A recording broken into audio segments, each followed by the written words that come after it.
we on? It says we're on. Here we Says go. it's recording, Welcome to the transcribing. first episode of Bunnell Associates with Chris Chichester as my first guest. How's it going? Thanks for having me, Hayden. Yeah, no problem. And thank you for the connection tips. We Yeah, need to hopefully this holds up. we'll need to figure out how better connect Riverside next time. But till then, I So think Google Meets will work for now. But yeah, but yeah, welcome then. This is gonna be a pretty awesome, I think, first episode. But I just hope how so. about first tell everyone who will be watching about yourself and what you do. Okay. Well, like you said, my name is Chris Chichester. Um, I work at a bunch of different schools, and I do provide like technical support for the computers and stuff like that. Uh, like today, for example, I had to someone had accidentally encrypted their computer with like BitLocker.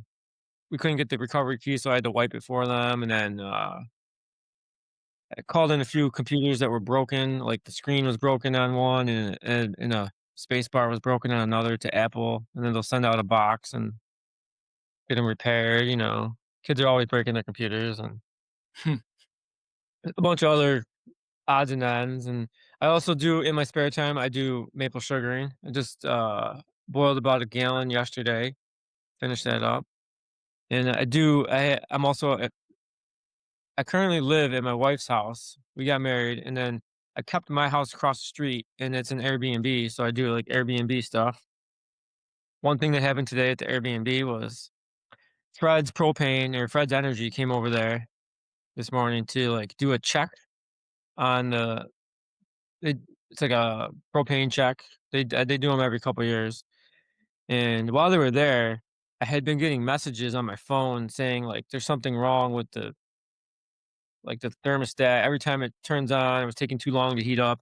So they looked at that and it was something with a door sensor on the furnace. I think when they had cleaned it, maybe something got not put on right.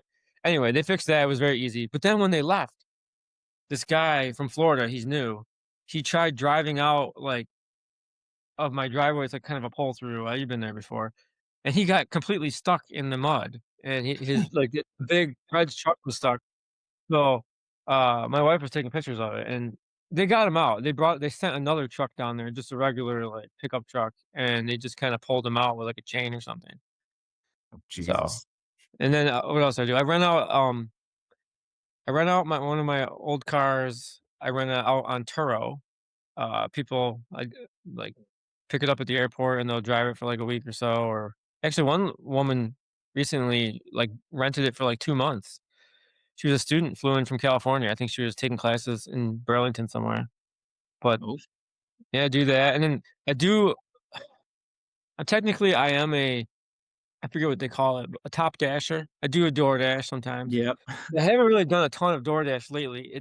They've changed how the app is. Like, it used to be like, it would just notify me while I'm driving around, like, "Hey, here's an order." But, now you kinda have to, like, turn it on, or at least I don't know if I've dropped tears or something, because I think that was a reward for being, like, a top dasher. Mm, And I also coach cross country up at the college, the yeah. Linden Hornet. Where we Yeah, met. that's where we met. You're the coach, Yeah. and I there. I You think what recruited were we like you were about to do a workout and I was leaving from a workout and we well, you've met. been messaging me, you've been, Yeah. like, texting me for a while, and I didn't wanna get your hopes up because I wasn't a full-time student in the fall, I'm trying to think how it was. I think I it was the wasn't even a student, until, like, 2018, I yeah. think, mm, like, spring semester, but, and then I was not full-time. I took, like, 2 classes or 1 Mhm. eligibility-wise, that's helpful not to be full-time. Um, yeah, so we met in the workout center, in the Shape Athletic Center. Yeah. Uh, Yeah. It's but like wondering it was a why. planned meeting. I think you had texted me and said, "Can you meet up?" And then you were both running on the treadmill, and we Yeah. exchanged information. It was still gonna be a long time before, Like, we're gonna go through the whole summer and everything, so Yeah. I mean, no, you came full time in, fall of 2019. right. Um, but Me yeah, I and was Mike Bear messaging you at first, and then you were like didn't answer me, but I didn't know why until that huge story came out, on you in the Caledonian Record. Uh, I think that was like the fall of 2020, 'cause they wanted to do a story of someone who was like almost 40 or around 40 years old competing in college athletics, and then I read it and, like, you said you weren't quite ready, or you weren't in shape until you felt like you were more consistent, then you finally responded to me when we well, was I was the I mean, if I knew what I knew today about the program, I guess I wouldn't have worried about it at all, but, yeah. like, I sort of figured you had to be, like, for an 8K, like a 28-minute guy, 27-minute guy, like and that I was thinking that would be, like, you could be the 7th guy, you know? Which in many teams, that's the case. You have to be even better than that. You won't Yeah. even make, like, the regionals team, but yeah, in this particular instance, like, I guess me and Mike Bear were the only freshmen coming in. Um, well, maybe Pete. Was Pete a freshman? Um, P Peter was, Hill? I think, a junior. Right, he It just was did his it. first year doing cross country. Yeah, Right. So he was sort of like, yeah, he was a recruit, but yeah. you had no but returning athletes On the for the men, women's side, yes, but had 0 for women. Um 0 for men. Yeah, yeah. Yeah, pretty well, you and Mike, and then We Pete, weren't you guys returning. were We were new, and yeah, so it was was Pete. And pretty then new. Joe sort of was a freshman as well. Oh, yeah, but I had to, like, convince him to do it just to get the 5 quota, Right. 5 people, 5 meets. He was initially a track recruit. That's what we're missing now is we don't have track, so it's very Yeah, difficult. that 'Cause it got cut that got cut in June of 2020. right. Yeah, Yeah, I 'cause of the remember going up to I had to do this thing called SOAR. It was like, do you know what SOAR is? oh, I heard of it. Explain it. It's like freshman orientation, kind Oh, of. yeah, yeah, yeah, yeah, yeah, sort. I So I thought went up for I believe I went up for SOAR, and Chris Ulmer see, you must not have been the coach at the time, I think. yeah, Um, his last year coaching for cross country was the fall of 2018. so this was, like, in between fall it might have still been the fall semester. I had to do SOAR, and during SOAR, when we were coming through, it was a whole big group, like, probably, like, 50 people maybe that were the incoming freshmen. They had, like, 2 different SOAR sessions, and so you had to pick one. And anyway, they did have the cross country coach meet there, and he was talking to some people, but, like, I was pretty scared to even I didn't even say anything to him. But who I did meet that day was Chris Gilmore who was at the time was the assistant athletic director. I think I met him in the restroom, and I asked him, I was like, "Well, what do you think?"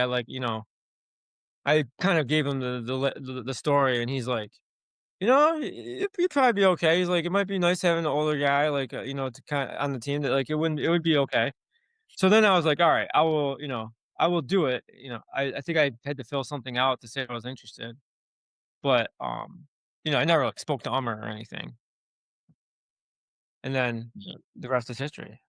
Yeah, I think that meet you were talking about, which was probably the Vermont College State Championships, which we hosted that year. I think that was Oh, the fall of 2018, yeah, because Chris Summer was still the coach, right? I don't know if there was a meet there. I just was up there for the SOAR, and he had brought the some members of the Ah. team, like, through to kinda recruit, and, like, it looked like he had a real team there. And I used to go up to the campus too, and sometimes I remember seeing Matt Francis too. I think he must have graduated, but, like, Mm, I would see that like, Umar was telling him, "Make sure you get a good warm up in," when it was really cold and all that, and yeah. so, from my impression, they already had a pretty decent team, and I want might have even looked them up or something and seen, like, because they had 5 at least 5 guys, right, in 2018? Um, yeah, we did have, Like, like, 3 or 4 official ones, but we still had struggled getting 5 on the line that year. Um, it was Anthony Pafari, Ben Cornell, Matt Francis were our top 3 guys, and they ran pretty well that year, but we struggled to get 4 and 5 to the line that year as well. Even with track. No, for cross country. No, but I'm saying even with, like, you could kind of, like Oh, track is you have to hit 12 like, for 6 meets, which that was hard to do at that school. right, Uh, but I'm saying, like, you can steal guys from track. You could say, "Well, I know you're only an 800 runner, but help us out here. yeah, Come and well, that's the track, thing, I drive don't a." think we had, much to, choose from. Well, Yeah. anyway. I think the last year where I think the girls stayed steady at 7 and 8, and we had no issues getting 5 in line there until my first year, but 2015 for the guys, I think, was the last year we didn't struggle to get 5 on the line. After that, it was just a battle Yeah, to so I get don't feel I mean, I feel bad, but I yeah, don't feel like I'm particularly bad because it's been the same problem as coach. Like, yeah. I mean, the new AD Cam is like, "Oh, no big deal. We'll just get 10 guys." Just Mhm. assuming you can get 10 guys every freshman class. Like, I mean, Yeah, technically I have at least 10 I got to apply, but I only got 2 deposits, and yeah. even those I'm a little bit, actually I got 2 and a half deposits, but, we'll What's in see. a half? Half of Well, it? the half is says deposit pending. Like, Oh, okay. they've accepted, but they haven't did the deposit. And in fact, I didn't check the new thing came out today. There could be more deposits, but, I'll check that later. Yeah. They send out a spreadsheet every week of, like, everybody that has applied and, like, what sport they applied for and stuff. So I'll go through the whole spreadsheet and I'll, like I'll try to be systemic about it, but I'll call the people that have applied that are, like, in exercise science, and I'll say, "Is there any chance you wanna, I'll start off saying, "Are you interested in athletics maybe?" Just kind of, I don't wanna scare them off. Yeah.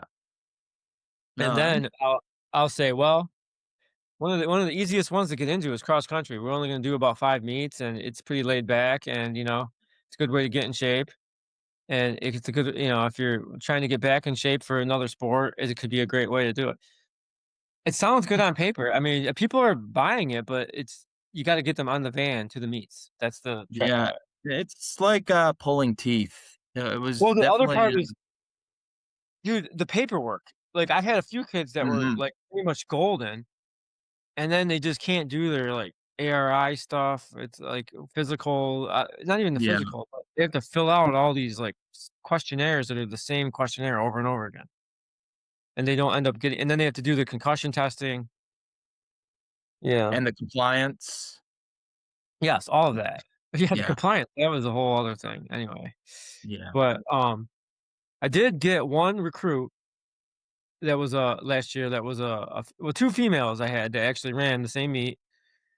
They couldn't all run, they had different schedules, but one of them was her name was Rachel Gilbert, and she only had 1 season of eligibility left. She had never run, in college or whatever, but she had just taken so much she was older than me. I think she was, like, 46, 47, or something like that. She was got into the nursing program, and she lives down in West Burke or East Burke, and I called her, and she actually called me back when I was mowing the lawn, and I explained the situation, and I told her who I was, and she's like, "Yeah, I know who you are. I see you running on 114 all the time."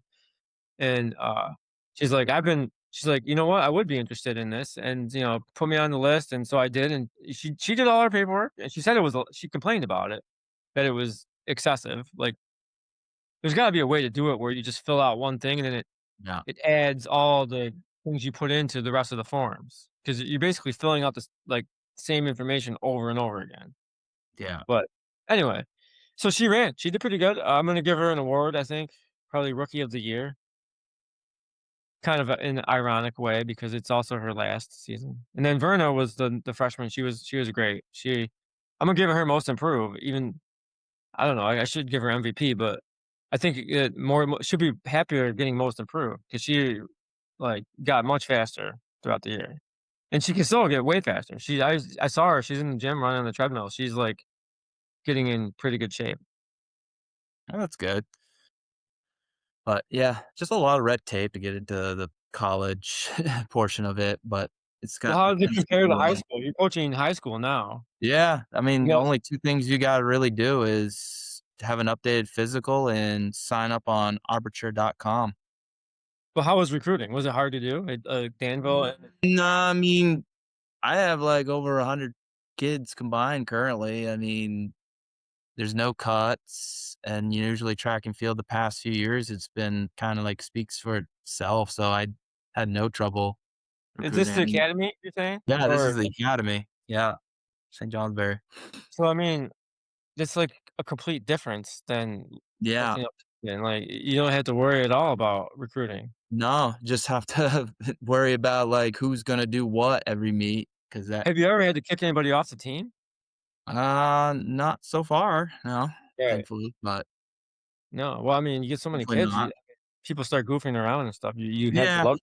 yeah, you're gonna have some 'Cause dude, strict I ones. definitely know there were some kids you might have kicked off the Lyndon team, but, like, you just can't because what are you gonna do? I mean, I mean, I did kinda do that to one kid, we won't say his we name, won't but name any names, but yes, I know but, what you I mean. had to bring him back on for 2021, even though it was, like, 2020, and it wasn't really a serious season because we were just doing what? Virtual meet and then a We did time that trial 5K, thing. the outdoor 5K, right? Yeah, and he just kept on sleeping through classes, and I guess couldn't get the message across for him, and then the next year, he wasn't gonna run, but Chris Gilmore, the athletic director, says you probably need to get him back to get 5 runners, so See, I would've took that kid all day. yeah. If he was here right now, I mean, I don't know, I think I'd find a way to, like, Yeah. I mean, it's easier said than done, but, like, you know, I would try to, like, I don't know, finagle him.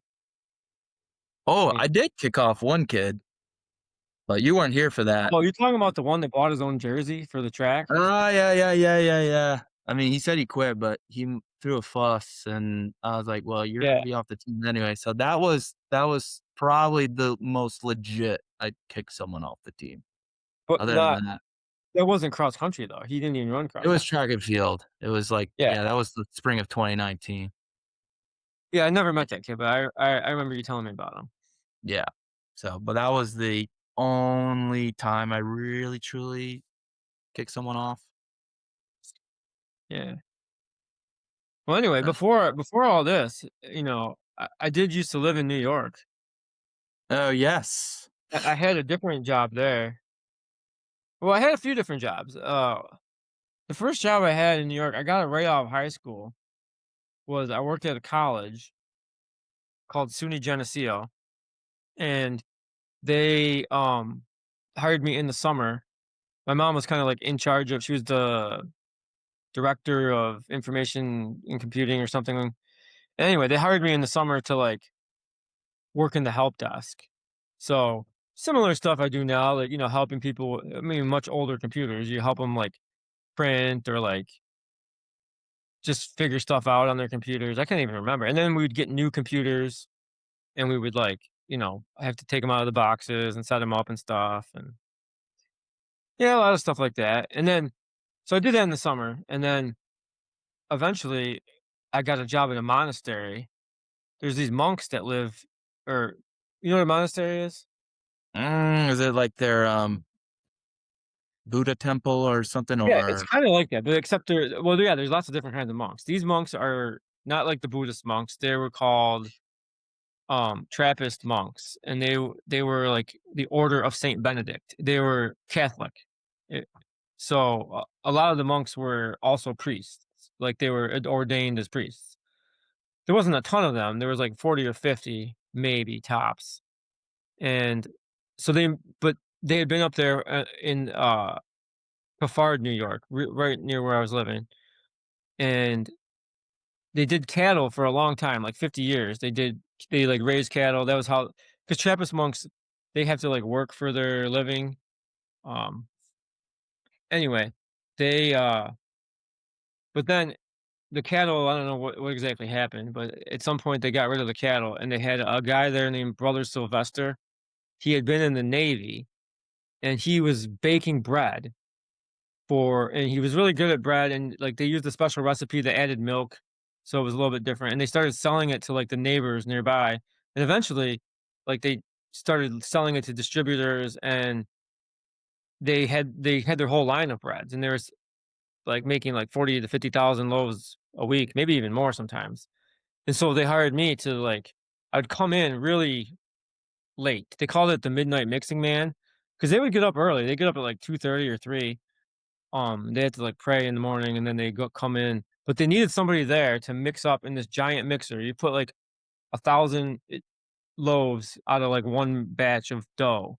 So, this giant mixer, like, as tall as the room, you put all this, like, ingredients in the front, and then the flour would, like, drop in the top. You kinda run it and, water dumps in, and you program it all, and it spins and spins and spins, and you have, like, 1,000 pounds of dough. Sometimes more, sometimes, like, 1,300 pounds, and you open up the mixer, it's, like, right in front of you, and you have to try to get it into this giant, like, dough trough, they call it. Like, it's like a imagine that trough that you do your, ice bath in, but, like, really big. Oh, It's on wheels, where they'd have, like, a mm, dozen of them. So I'd put them in there, I'd mix up, like, 6 or 7 batches, and then they would have to rise in that and then they'd come in, and they'd take the thing and hook it up on this, like, conveyor belt and lift it up with, like, pulleys and stuff, and then the front of it would open up, and the dough would, like, slide down this little slide, and then they had this little machine that just, like, chop the dough as it come down, and it would, like, make it the right size of the dough balls, and they'd send it through, like, a proofer, and it would go into pans, and then they'd stick it in the oven. wow. And so I, like, did that for, like, probably 8 or 9 years, I think. It was kinda fun. I mean, eventually, I wasn't doing that mixing anymore, like, the guy I don't know if you remember, but it was a long time ago, there was, like, a problem with peanut butter. I mean, this kinda Mm, started the whole thing where, like, there was, like, a big recall, yeah, and was it so every peanut yeah. butter brand or if it was, like, Skippy? Yeah, I can't remember, but it was probably 2004 or 3 or something like that, and so they really started cracking down on, like, food, production, like, you had to be able to do all these recalls. So, I don't know, we kinda had, like, a meeting about it, and we were like and we got all the information, like, we had to, like, pass these, like, HACCP procedures and inspections, and basically what it came down to was we had to be able to, like, if one ingredient got recalled, like, say, like, the sugar or the yeast or the oil or whatever we're using, we had to be able to track and say, like, what loaves of bread that particular lot was in, and it was, like, a very daunting problem, but I was able to, like, devise a pretty good scheme, like, by just kinda filling out these little cards of, like, when you produced a batch of, like, which lot number you used, or the day you started using that lot number, and then we'd feed it all back in the computer, and then when they did the fake, like, mock recalls, it was pretty easy. You just basically put in the number of the lot, and then the spreadsheet, I had it kinda worked out where it would spit out, what batches of bread that particular thing was in. Like, they never had an actual recall, but you had to, like, be able to do this, and they would come the inspectors would, like, do these mock audits every, like, year or every 2 years, and so that kinda became my whole job was, like, tracking the ingredients, and I would receive Mm, it too, like, at the dock, like, it all started at the loading dock. They'd come in, but I had probably done the midnight mixing, like, 4 or 5 years, and once in a while, I'd still do it, like, if they needed somebody to, like, take a shift or something, but yeah, a lot of that, I was just, like, tracking the lot numbers of ingredients, and also jeez. helping, yeah, we would make new breads too. We tried making a raisin bread that was, like, low calorie. Basically, they added sawdust to it. Sawdust? Well, it was, like, technically, it wasn't it's just not like they got it from a mill, but it was you could buy cellulose, it's called, Oh, which is essentially it's just like filler, right? So, you know, you'd make the raisin bread normally, like, every ingredient's the same, but then you kinda just add, like, so many pounds of cellulose and so many pounds of water, and maybe a couple other little ingredients that, like, help it, like, still rise because it would and then they would add, like, slightly less sugar maybe or something like that, and it was okay, but nobody liked it. It was like they just did it so they could on the bag, they could say it was like the slice was 40 calories. Mm, Jesus. But yeah, I did that for a long time and then came to Vermont and pretty much started with the computer stuff. Yeah, and that's what you went to school for. You mentioned you were, like, at South Carolina before all that, Yeah, right? well, I never did computers. I tried getting into it, but I never got past my second year there. Like, I started off as liberal arts, and I was actually an English major, and I was majoring in like hit, I don't even know the type of English. It was mostly literature, I guess. But I thought I wanted to maybe be a writer, and then I thought I could double major in computer science, but or no, I wanted to minor in computer science, but then you couldn't do that because I was pretty good at computer science, but I was not doing well with the literature. It was like kind of beyond me. Like you had to, I don't know, like discuss themes and all this. Like I was like, I don't know if any of this is legit. Hey, by the way, Gwen's mean mugging me. Come say hi. Yeah, Can Chris's you just wife. say hi real quick? I'm in my pajamas, Christopher. So what? Hayden's basically in his pajamas. No, I'm not. I'm wearing my, like, stuff I wore for practice. Okay, well, No. still. Alright, well, Gwen says hi, she doesn't wanna be on camera, she said, but Hi, Gwen. I could mute the well, whatever. That's fine. We could edit it out, I don't know. But Yeah, so luckily I never did any sports in South Carolina, but I did lose, like, 4 seasons of because I was full-time student for 4 years there, and then, yeah, basically just decided to go right into computer science at Lyndon. Although I did go to CCV, I took, like, a class a semester, basically, at CCV, mm, and it worked out pretty good. Uh like, semester, I took this class, it was you had to make, like, a portfolio, and you could get a ton of credits, like, you basically from your life experience, you could, like, say you had the equivalency of this class, you had to, like, get a lot of evidence and proof and stuff, but that I mean, that helped me, like, transfer in a lot of credits to London. oh. What What brought you did you up to study? Vermont again? What What's brought you that? up what brought you up to Vermont again?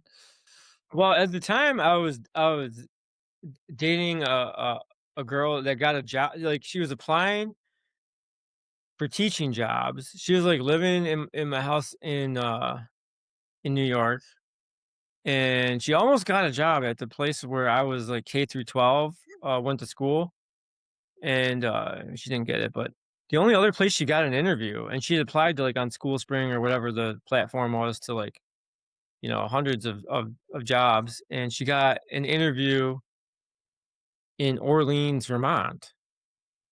So, she came up for it. She didn't get that job, but then they had another opening, and they had, like, remembered her from the interview, and then they offered her that job, so she came up, and then I came up shortly thereafter, probably, like, in September. I think she came up, like, in August, and then I came up in September.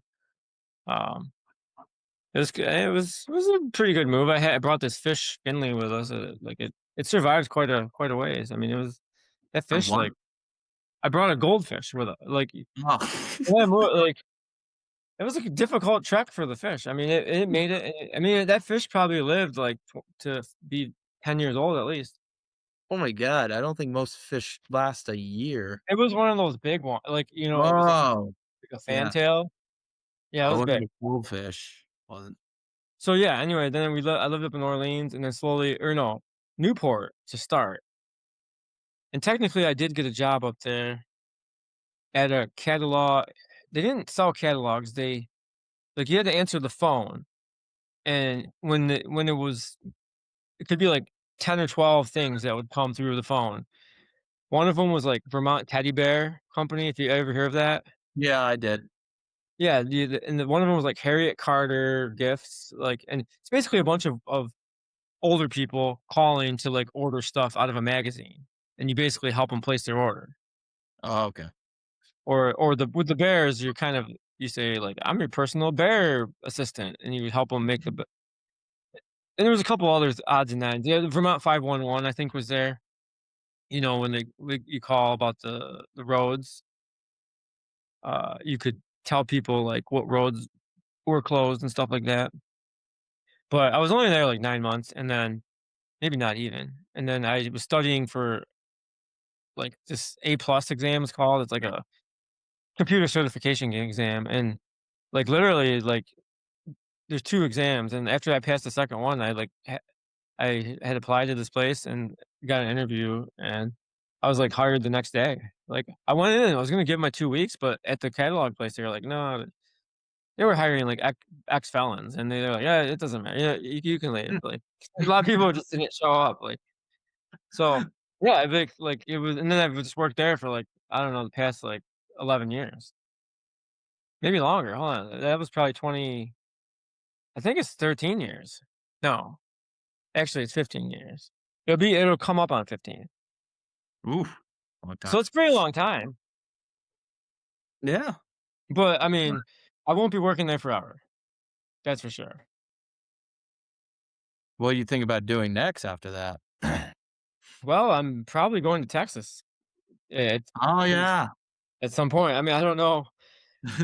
Oh yeah, I was just down in Texas, but like not like I mean, I was scouting some real estate maybe, but yeah, I'm hoping to help colonize the moon, the well, not the moon, but the Mars. Oh, yeah, you're talking about your future Mars trip, but Well, we don't know I wouldn't even call it a trip. It's more like a project.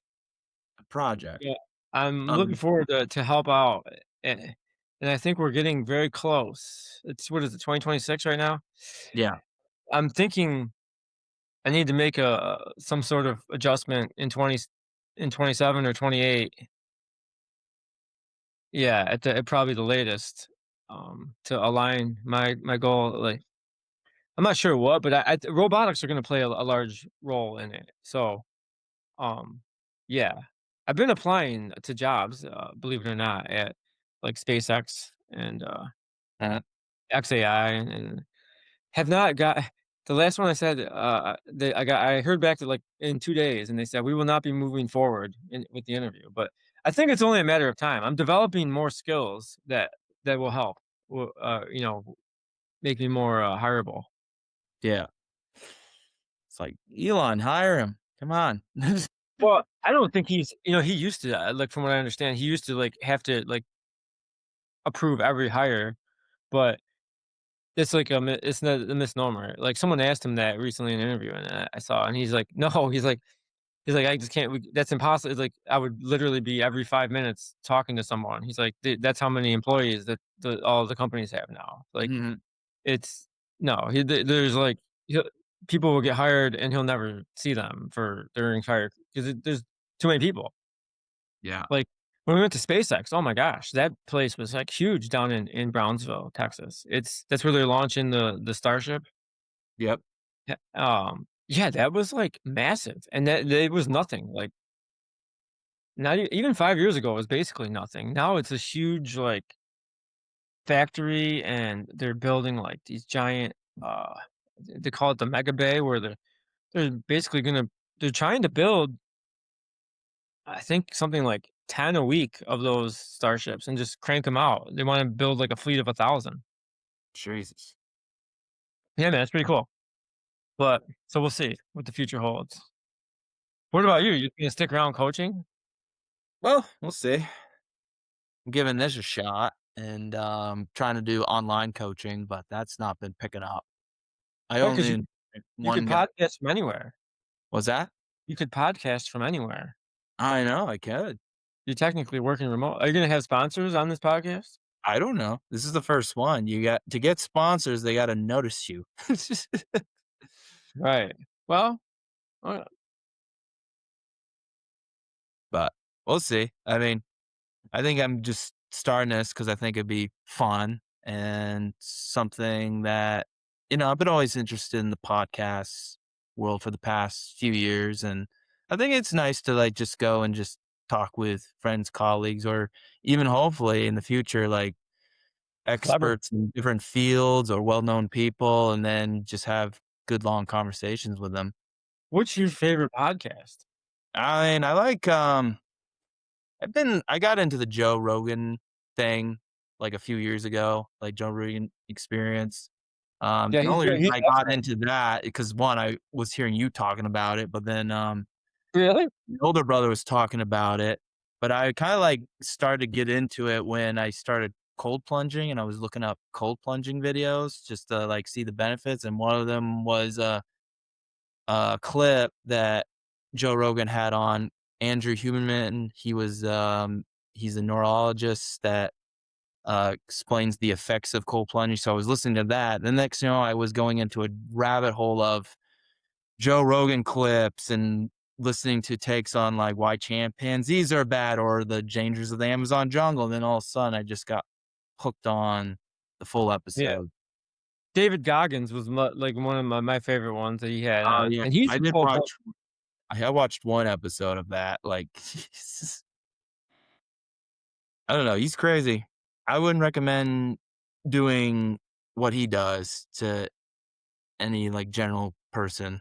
I think people who hear that and they I want to do that and then they get hurt. It's like, yeah, you know, you do something like that every day, you tend you're gonna get burned out and hurt, especially.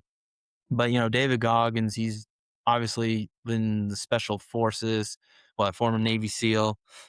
And of course, he's been doing like this intense exercising for I don't know how many years, but apparently he has no knees. He has no Oof, cartilage in between his knees. It's bone on bone. If you see his running form, it's just like there's jeez. no extension. It's like he's just grinding through it. The doctor said that you shouldn't be running or you're not supposed to be. I don't know how you're running, but I don't know. Damn. I guess everyone has their goals, and I think his goal is to just keep grinding and all that. But I don't think necessarily everyone has to follow that. Like I feel like I do a lot in the morning, but it is not nearly as much as him. He's like an all day thing. I'm just like mostly morning and maybe another run in the afternoon. But Yeah, but you get a lot of activity in with the coaching.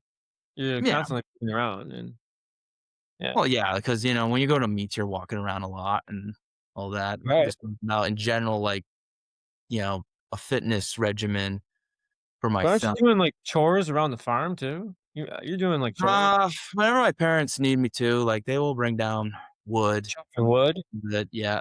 I mean, that was what I was doing before I worked full time. Before I had that job I recently left, I was now working full time, and my room and board was literally just house chores, like either clear branches in the spring around the field so that they can mow the pastures, or was just way back in a property from this house I'm sitting in.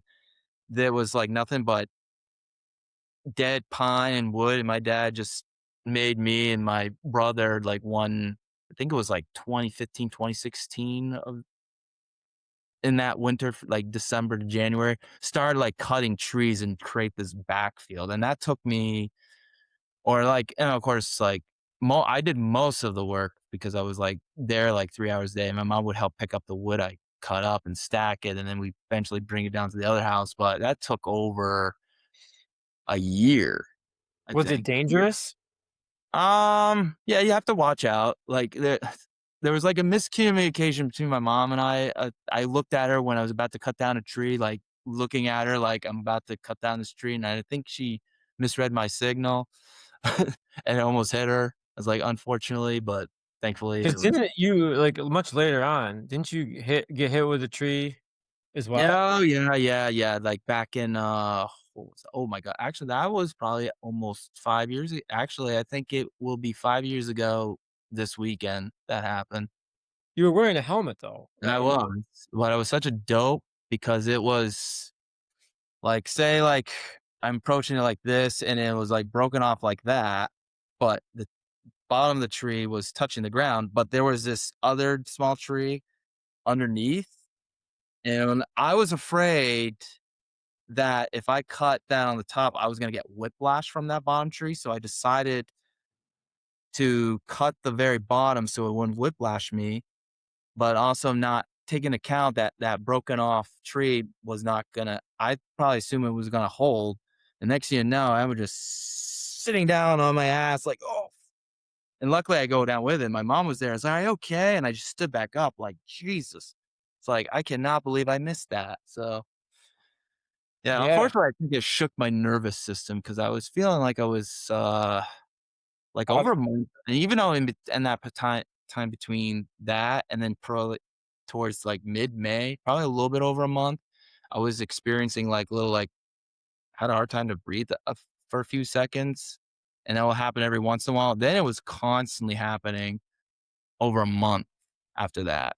So, I went to the from a doctor just to from an make impact. sure nothing got knocked loose, and they said, "You seem fine. It just seems like you just shocked your nervous system and your body's it's like I have a glitch," but it's calmed down since I've then. thought about that since, like, what I haven't really cut down many trees recently, but Mm, I've cut down a few, and, like, even if you think it's safe, like, there's, like, a lot of yeah. variables.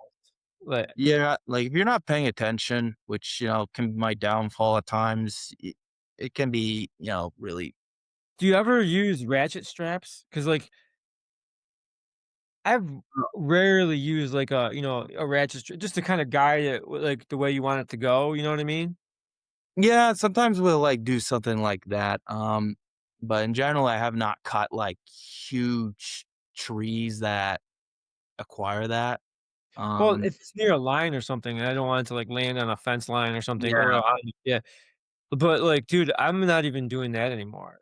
mm, I've seen some videos of where some people do that, and then for whatever reason, the tether, it doesn't go the way they think, and the other part of it snaps, and it'll come back on you, and yeah, it like, 'cause there's so much tension on it, and it's like a bullet.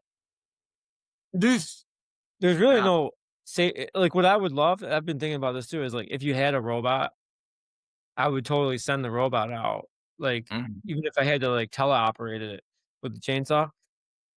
Worst case scenario, you lose the robot, but, like, I mean, or it punches yeah, it, not but you. that would be, like, so fun I don't even wanna say fun, but it would be, like, so less stressful, and you could really, like, take some risks that, like, you just shouldn't take otherwise. Yeah. And plus, like, Yeah, I mean, if it's a good enough robot, it could probably figure out, like, "Yeah, we need to cut here," you know?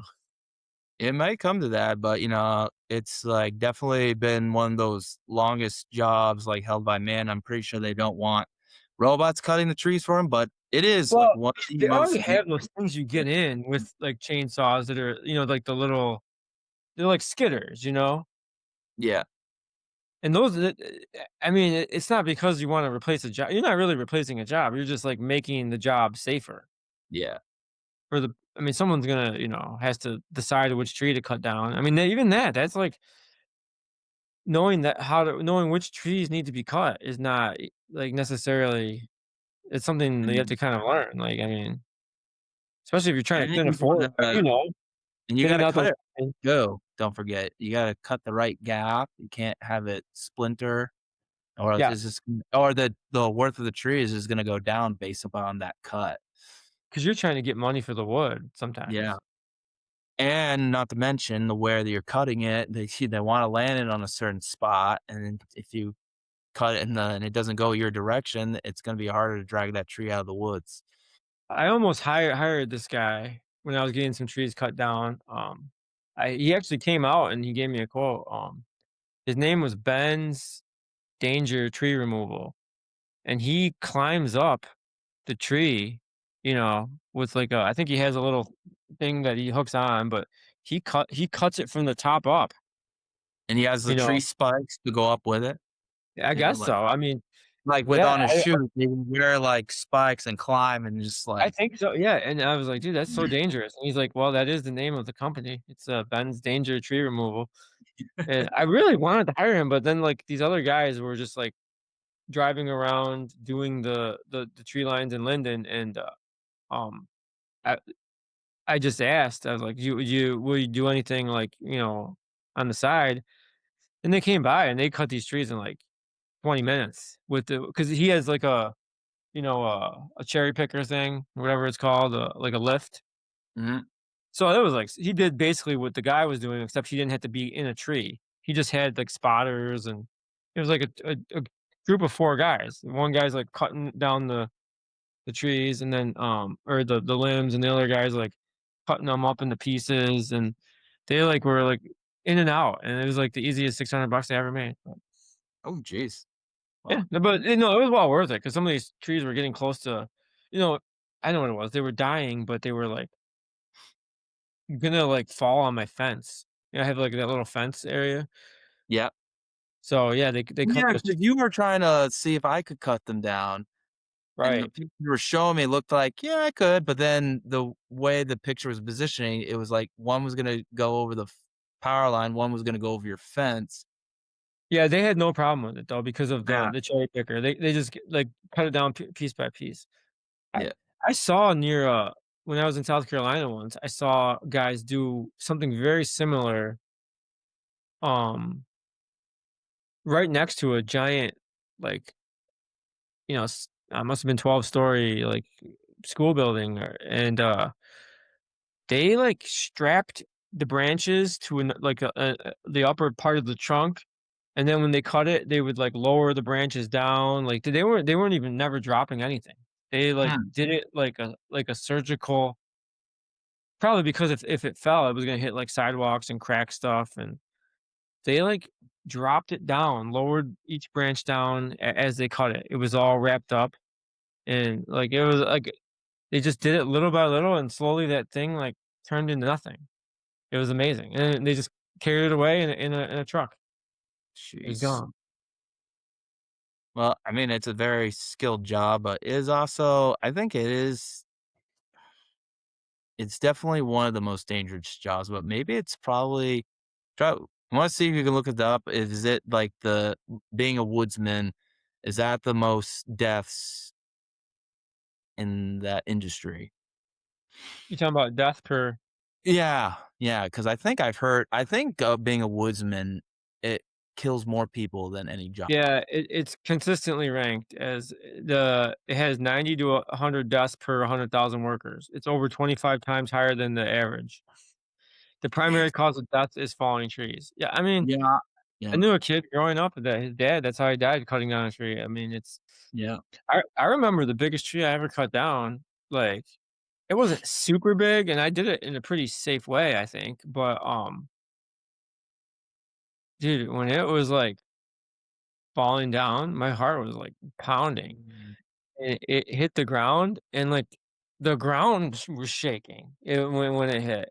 I I was wonder like, if we can, show this video on screen of there was a video I saw where a guy was cutting down a big tree, and it looked like a very, sturdy tree, but as he was cutting down, it was rotten in the middle, and it split, and I think it almost hit the guy, but he I don't probably know. Can you share your screen? Or yeah, I think it's right here, you can share it.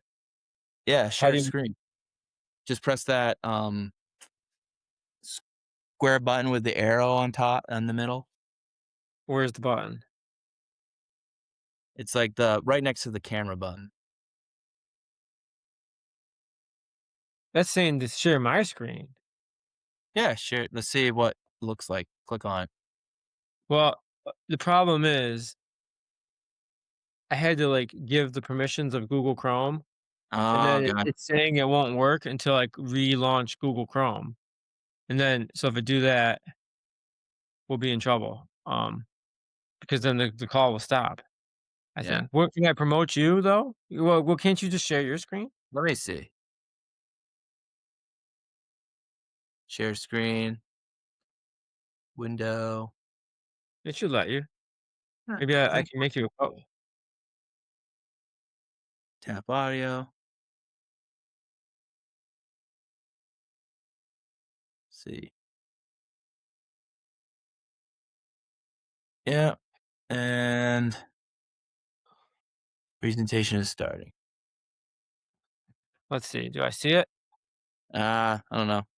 It won't give me the option, but Really? Do you need to be, like, hold on. Can I make you a co-host? Make a moderated contributor. Oh, add as a co-host. there we Now go. now try it.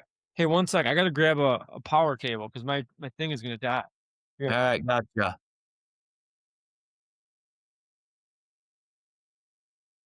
hold up.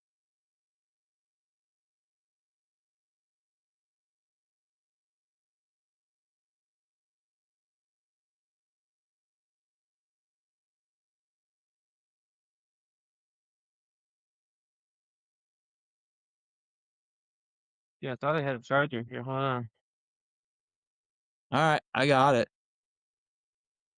Oh yeah, I see it. Picture in picture is open because your screen's sharing. I see you. Make the video bigger though. Make the video bigger. Alright. Yeah. Hmm, And if you get rid of the picture in picture thing, I don't know if you can. let's see. You know, it's kind of meta. You're like inside of it. Logging, tree, cutting tree, accidents. I don't know if I'm gonna find the one that I was talking about, but I mean, I don't think they'll be mad if the robots take those jobs because of like how many deaths there are. uh, Like, true. But and there's definitely gonna be some people are like I mean, be like, they're "No, no one takes a man's job," like, there's right, but definitely like they used to have people like go into mines and like stick a blasting cap in there and then just hide around the corner. Like yeah. now they like no one would. I mean, if you can send in a a, a bot to put a blasting cap, I think same thing with defusing a bomb. Oh, let's see that this might be. A giant, Oh my um, god. she's trying to cut that. Is that a woman? I think so. I've been in a tree like that out in Lake Tahoe. See, the video I was talking about, the tree looked good from the outside, but it was probably rotten inside and they couldn't tell, and it just split as it came down. I see. Oh boy. I mean, it's gonna disintegrate. Yeah. That wasn't bad though. She did it perfectly. It fell No, uphill. this is one of the most What'd she even successful do? cut. What did she even do to make it go I down? don't even know, like, look what She got inside of it and just did some witchcraft. this is some sort of craft, Jesus. I mean, it does look like a wizard hut. You must have is the hollow part right on the left side, I'm guessing? Yeah. And And she made, and then, like, technically, there's already a gap. oh, dude, it took another tree down with it too. Yeah, That was probably the tricky part. crazy. But But speaking of, that was a wh- successful cut. what are the? You should Google it. What are the top 10 most dangerous jobs Oh, I think I looked that up one time. Oh, Jesus Christ, is this guy I'm not gonna look up the in the U.S.? oh my god, did you see this? Hold On on, the let me go power find it. line, oh, oh, on the tree, on the house, oh god. He almost dies. Yeah, there's a lot of fails where. I mean, Yeah, no, it's one of those jobs where you can't screw around. look Even at if that you guy might be just doing standing it, there doing it. idiots with chainsaws. So logging workers and commercial fishers. I mean, fishing, you can if you fall overboard sometimes, I mean, that's it. Like, you might not get out.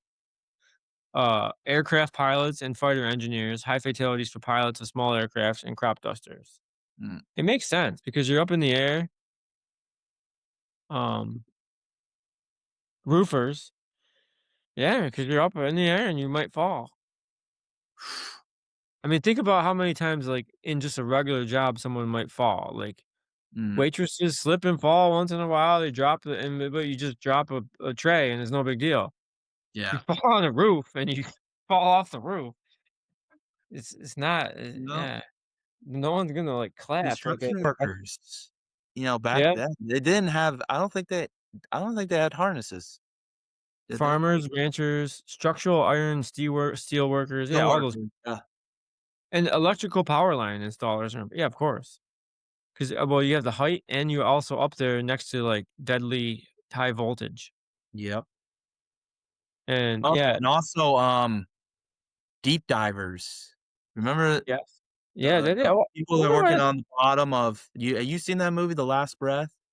no, but is it like underwater welders or something like that? Yeah, and, like, the ship, like, they were on they usually turn it on autopilot so it stays steady, so when they're working the bottom, they're not getting jerked around, but the autopilot malfunctioned and the ship was swerving, and the guy's cable, like, he had to get on top of the platform, but it was gonna snap off, and he was gonna go with it, and he was gonna be in the middle of the ocean floor blind, his light went out, and his, coworker, his line was still attached, but he was gonna pull up, but he said one request, like, it's like, "I'll come back for you, but you have to do one thing for me, you gotta find your way back to the platform."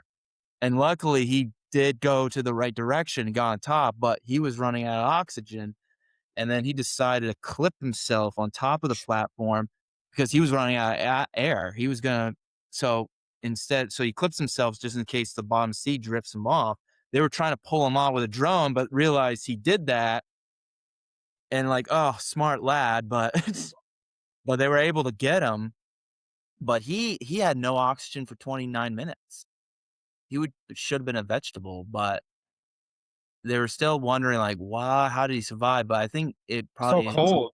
It helps, right? well, yeah, they were probably saying, like and plus, he probably had oxygen already in his bloodstream because they had in their system, and then also, yeah, the cold and probably just experience, like diver, that could play in a role, but I still feel like he should have been a vegetable because when they did bring him up, I think he was, like, not responsive. They had a pulse, but he wasn't responsive, and then he just came out of it like nothing happened, or he was delirious, but he didn't show any signs of, like, being, a vegetable or anything like that, which was kinda astonishing. But, yeah, that is definitely I don't think a lot of people do that job, which is why there's not as much deaths, but I would say that's pretty dangerous. It's pretty spooky just to go in the deep bottom of the sea, in the North Sea of all, which is one of the roughest ones in the world to work Right. on. I And mean, not to mention before you have to go down, you have to go in a compression chamber, I don't know, for how many days? oh, you Before you get the bends, yeah, right? and then you have to decompress for 3 Right. days, or else your blood just evaporates or whatever. It's a lot to go into that job. It's like, "Oh, And that's that's pain." not even listed in this top one that they're really I don't know, maybe it's listen for death, but that is definitely one of the well, it's most also like some jobs there's not that many people doing, you know? yeah. There are a lot of loggers, I'm pretty sure. Yeah, there's a lot of loggers, but not a lot of divers like that. How many people in this world No, would there's just very few it's a rare job. Same with, like, you could say probably astronauts are a very dangerous job, yeah. but, like, it's just a rare job.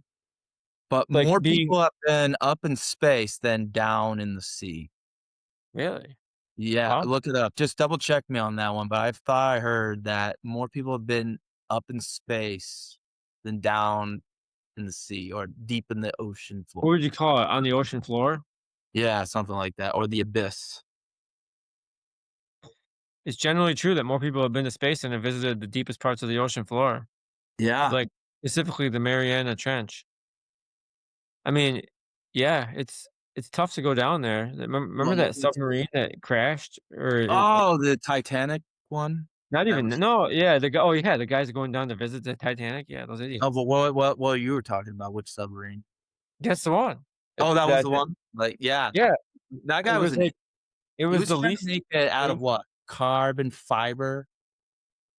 The yeah, whole thing yeah, and, like, what? I mean, I'm not, like, an expert, but I'm pretty sure that would not hold it was destined to fail. it was. I think he was just a guy with a false dream, and you got all these people like, "Oh, I'm gonna be the first part of it," and then they boom, combust. Dead, yeah. Just no, I watched a documentary, and there's many documentaries on it, but It's not even worth it for the Tit I mean, it'd be a no. little bit worth it for going, like, say you're going to Mars. I mean, you know the risks are high, but it's but to go down to the Titanic, I mean, come on.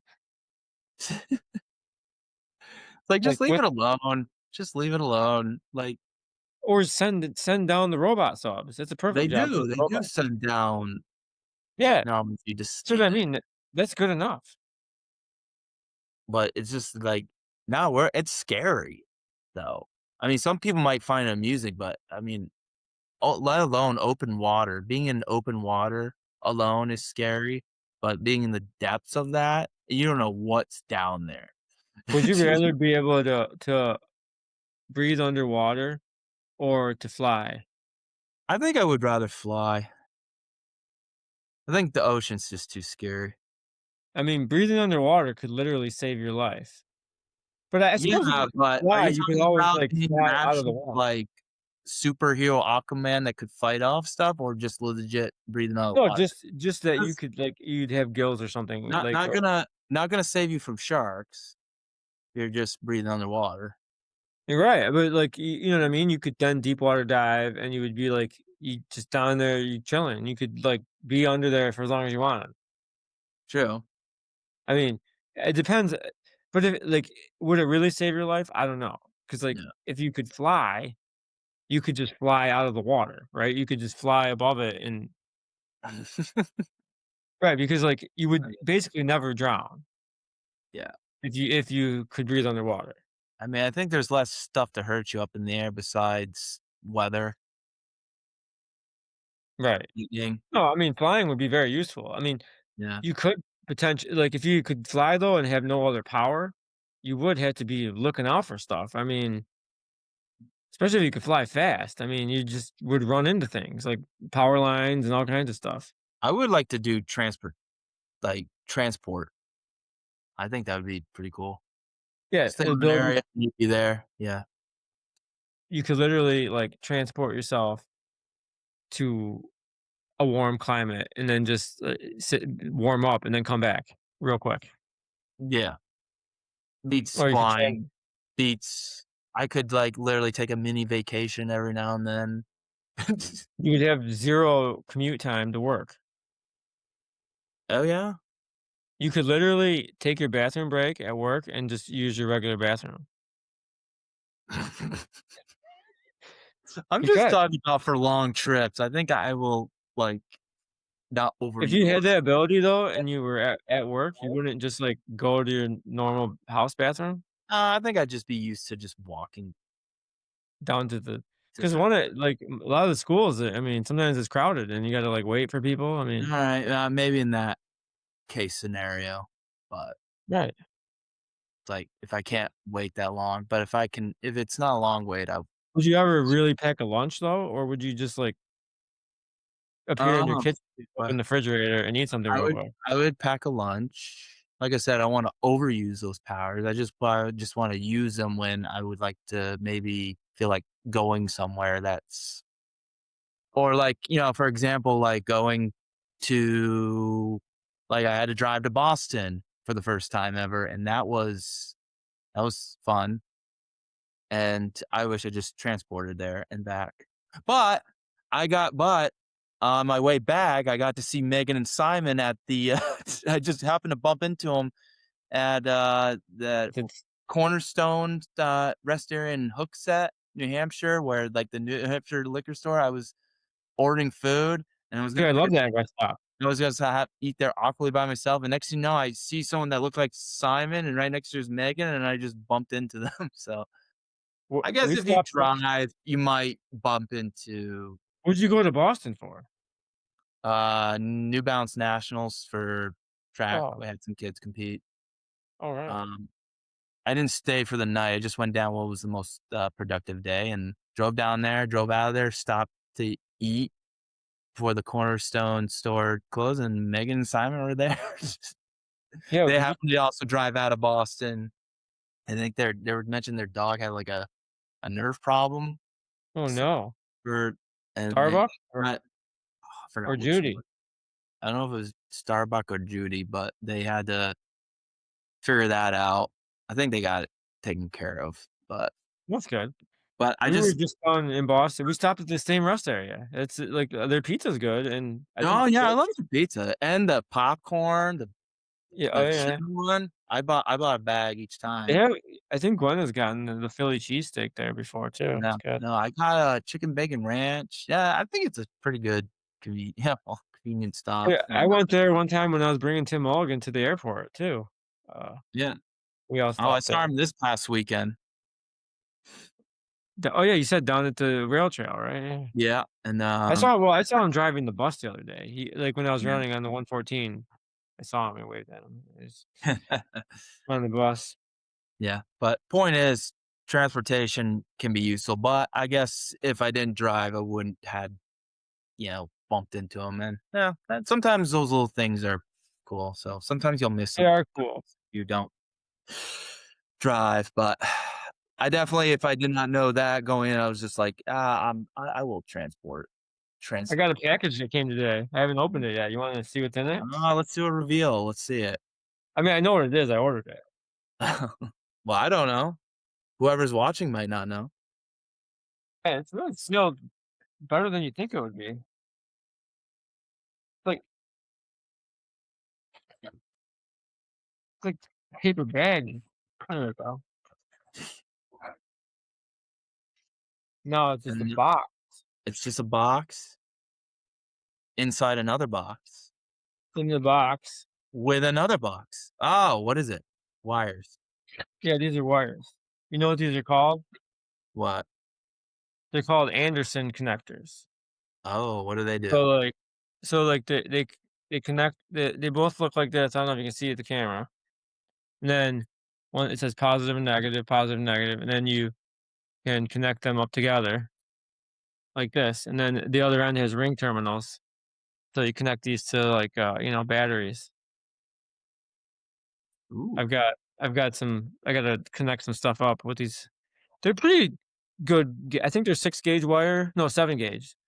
It's good enough for I'm doing some solar stuff with them.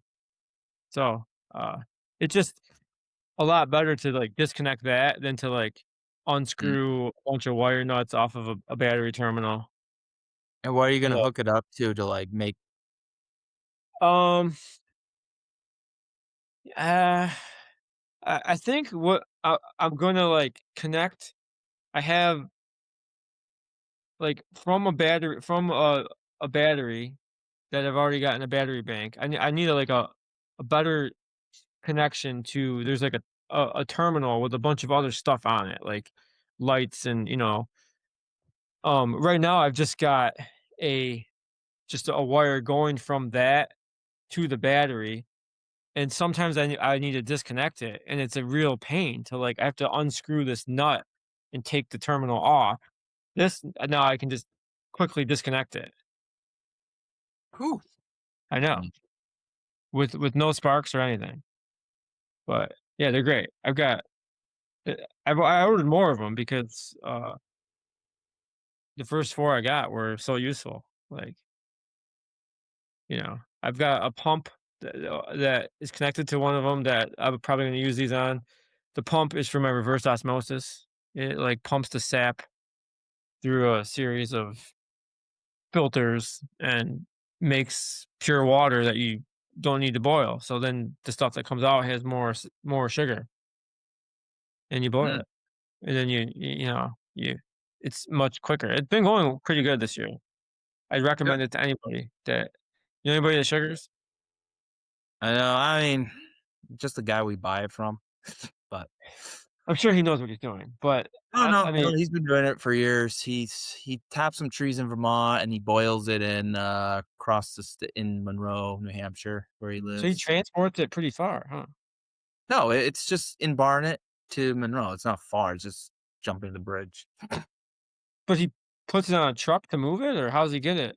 I mean, I think that's how he does it. He puts it on the truck, collects the Okay, sap. Yeah, he's got property land where he taps trees in Barnet somewhere, and then and he then he moves the sap. and is moves the sap and boils it in the sugar shack in Monroe, New Hampshire.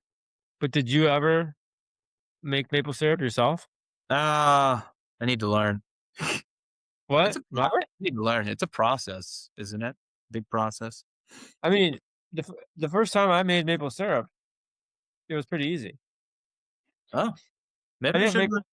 Maybe next year I should learn it if I have time. I think what I did was I got like a gallon, couple gallon, like water containers or maybe even 2 liters of, I can't remember, but I bought some tubes off Amazon with the little taps, drilled the holes in the trees in my yard, then filled up the containers. And I was very skeptical. I was like, I was collecting it like in my refrigerator. I had like a few gallon jars, and I kept like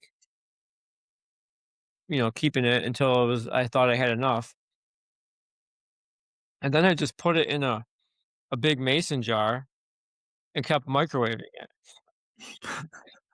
And then, well, for like a proof of concept. And then eventually, like, I'm like, wait a second, because it would boil and boil, and then I'd add more sap, and then it'd boil and boil and boil. And I'm like, is this really going to happen? But it eventually, after, keep adding more and more, and, just sitting there, put it on boil for 20 minutes and come back. It had like the purest, most golden sap I've ever seen, maple syrup I've ever seen. Mm. Because I think what makes it have like color is really bacteria. I mean, it sounds gross, but I mean, that's just how it is. Like, I mean, Yeah, like every that's food's got bacteria. right. So if you, Th- what I was doing was basically the purest like sap come right out of the tree, put it in the refrigerator. It's like never like being exposed to air. Then I put it right in a glass jar and then microwaved it, like where everything in there, there's probably no bacteria in the microwave. It's all like irradiated. It's like sterile. It was like super. It almost looked neon yellow. It was crazy. Ooh.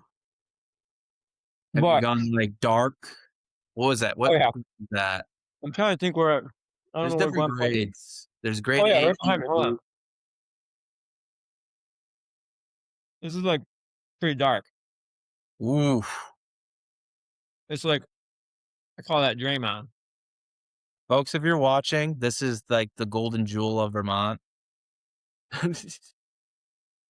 So yeah, I got a whole case of one. Yeah. That's what I made yesterday. Too. Whoo! How many gallons so far? Or like, Maybe 2 gallons, I guess. yeah, All 2 told. gallons. Yeah. I mean, it's honestly it's been a slow start, and I only put 43 taps in, but next year I'm not. I don't even think I'm gonna do that. I have a plan where I'm gonna do 1 year that's like a down year, Mhm. but I'm gonna try to boil everything with electric. Um, Kind of like a full circle, because I wouldn't recommend the microwave, because I broke like 2 or 3 microwaves doing that. Oh, geez. Yeah, they would and then they just stop working. But, the way to do it is with induction. You know about induction cooktops? Explain. Well, so an induction cooktop, I mean, there's lots of varieties of them, but the kind I'll probably be using is like it looks like a hot plate, but it's like all glass, right? Okay. And you turn it on, but it's not gonna do anything until you add, um, a a pan or a pot or something onto it, and this pot has to have, like, a magnet has to stick to it. I think that's called, like, it has to be ferrous. So what happens when you turn it on, you can, like, change the power output. It creates, like, this electromagnetic field, from what I understand, and it turns the pan itself into the heating element because of the electromagnetism that's going through it, and then that pan gets hot, and not only does it get hot, and there's no, like, it's very efficient, and, you can kind of control the temperature very precisely. Like, you can just keep giving it more power, or you can back off on the power, and it's not like, and then as soon as you take the pot off, I mean, there'll be some latent heat, like, as if you sat a pot on a table, but the stove, I guess you call it, or the, um, induction cooktop itself does not actually get hot. You know what I mean? Mhm. It's the heating element is the pan. So, I'm gonna try scaling down and see how much power I can produce. I'm completely off the grid down there. So every bit of power basically is coming from the sun. So I'm setting myself up to where maybe this summer I can expand my solar array, and then the price of lithium batteries has really kind of cratered. I mean, it's not. I wouldn't call it cheap, but I mean, it's probably on. If you did the math, it's probably starting to catch up to if you were doing propane. Um, Mhm. but I mean, nothing beats wood, I guess, but wood Yeah. has its own problems. Like, I mean, only use wood to preheat the sap. I don't have a full arch like that, but so I'll scale down and maybe try to like shoot for like 1 gallon for the whole year. But I bet you the sap I make or the syrup I make will be like super fancy or whatever you want to call it. Like because of what I said, how like you're not introducing all this bacteria, Yeah. and I would honestly feel safe to put a camera on it to just leave that down there with a camera on it, and there's no open flame, there's nothing like it's just electrically boiling. It's like I'm not quite sure how to help you with that. not you. Uh, But- is that Alexa? but- Yeah, yeah, it was Alexa. But I don't know if anyone else is doing this, but it's Mm. kind of one of my other side projects is I would want to if I could get to Mars and to help out, I would like to be one of the first to boil maple syrup on Mars. Wow. So I mean, you have to do some. If this worked, the next phase would be to work on bonsai. You know about bonsai trees? I've heard of bonsai trees. I mean, I don't know this for a fact, but I think all it means is like you kind of make a tree a baby, like you stunted the growth of it. Like Oh. they do it for decorations, like you did the Karate Kid. Oh, yeah, like, they kinda, like, slightly Right. yeah, no, yeah, yes, yeah, now I know But what you're my talking about. goal would be to like take a maple tree, kind of bonsai it, and then maybe even I don't know how like elaborate, i- if I can get the resources, maybe even put it in a place where I can, in the middle of summer, have it be whole, have it simulate it in autumn, and then have it produce sap like without it being winter, just on cue. Like say hydroponically, and they're bonsai, and then I tap them a certain way. I don't know how I would tap them, but like um, I'll experiment. But then say I have like a dozen trees that are small little trees, and I'm able to control the temperature as such that I could make them produce sap, then I could like do that all year round. Whew. And on the surface of Mars without having to worry about seasons. You call it Mars maple. Yeah, Yeah. red maple, dude, or whatever. Yeah, I mean Um, something to think about. I mean, it's not really hurting anybody. I mean, yeah. I it's wonder not if you're illegal. the only guy thinking about doing that. I'm sure there's others. Trust me. Like I mean, Man, someone will see this I podcast wouldn't be and surprised you might be the only one, but, it's hard to tell. So there's a lot of people. but Yeah, thinking yeah, about I mean, making I've got a lot of ideas about it. Like, could I yeah, boil it at a different pressure? Because you know how, like, in a vacuum, stuff boils like a lower temperature. yeah. Could you do that with maple syrup? Mm, could you try that? What about you? Got any projects you're working on? This? Well, this is a good project. Yeah. Who would be a good follow up guest? Uh, I got some beer mile friends that probably might be interested. Oh, that would be cool to get like a multiple, Yeah. like a whole beer miler on there. Yeah. Yeah, No, I mean, I got two friends. Maybe we can do a like, two-person guest. We'll see. would you ever simulate a beer mile like on the podcast? Like you could, Nah. every 15 minutes. Oh, wow, yeah.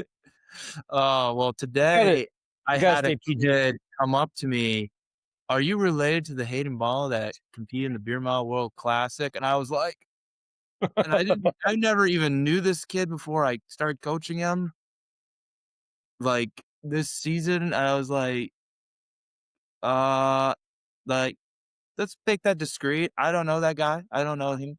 How old how old is the kid? I think he's probably, like freshman, sophomore. Of high I school? I never even, like, knew him before I started coaching him, and then he just popped up today before we, like, announced what the workout was gonna be today, and I was, like, shocked that, oh, because I He never probably talked about it around student athletes. I never he probably brought Googled you. Oh, yeah, you'll probably find some stuff on there.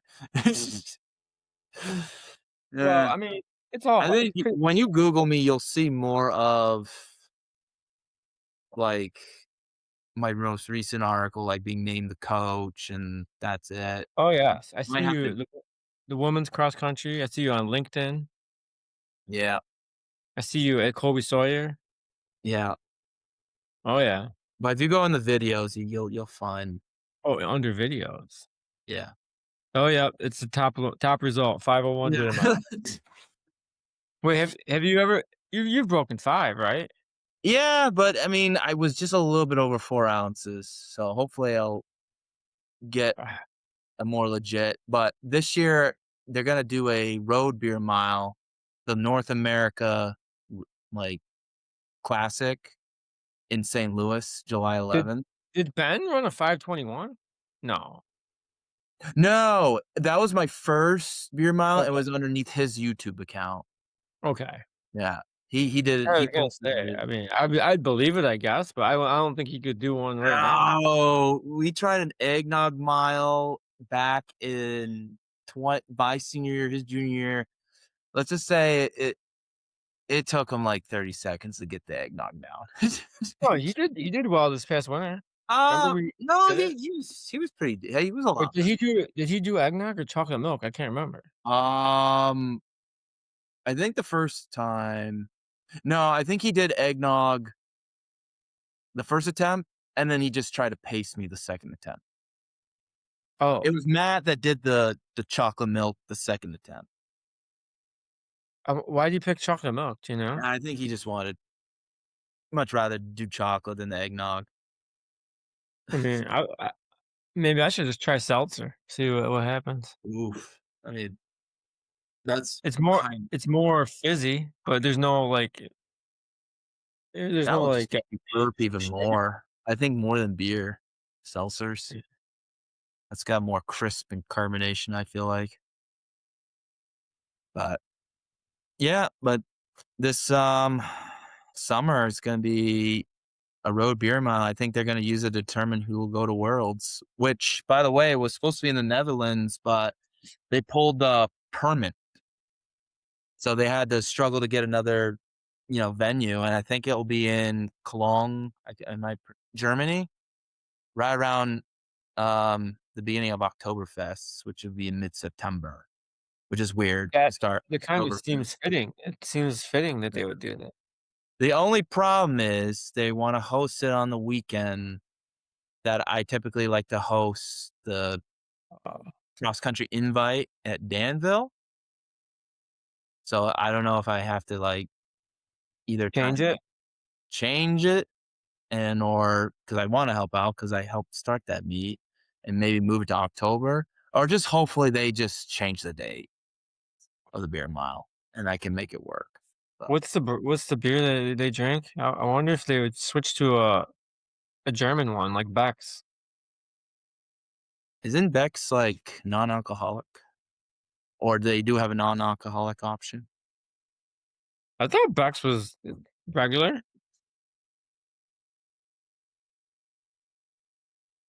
4.8? Hmm? Actually, no, it says 5 point the original German Pilsner has an alcohol content of 5.0% ABV. I mean, Hmm. that satisfies the requirement, right? What's the minimum requirement? 4.8? 5%. Oh, it has to be 5. It has to be 5%. So Beck's makes it sounds like. Yeah.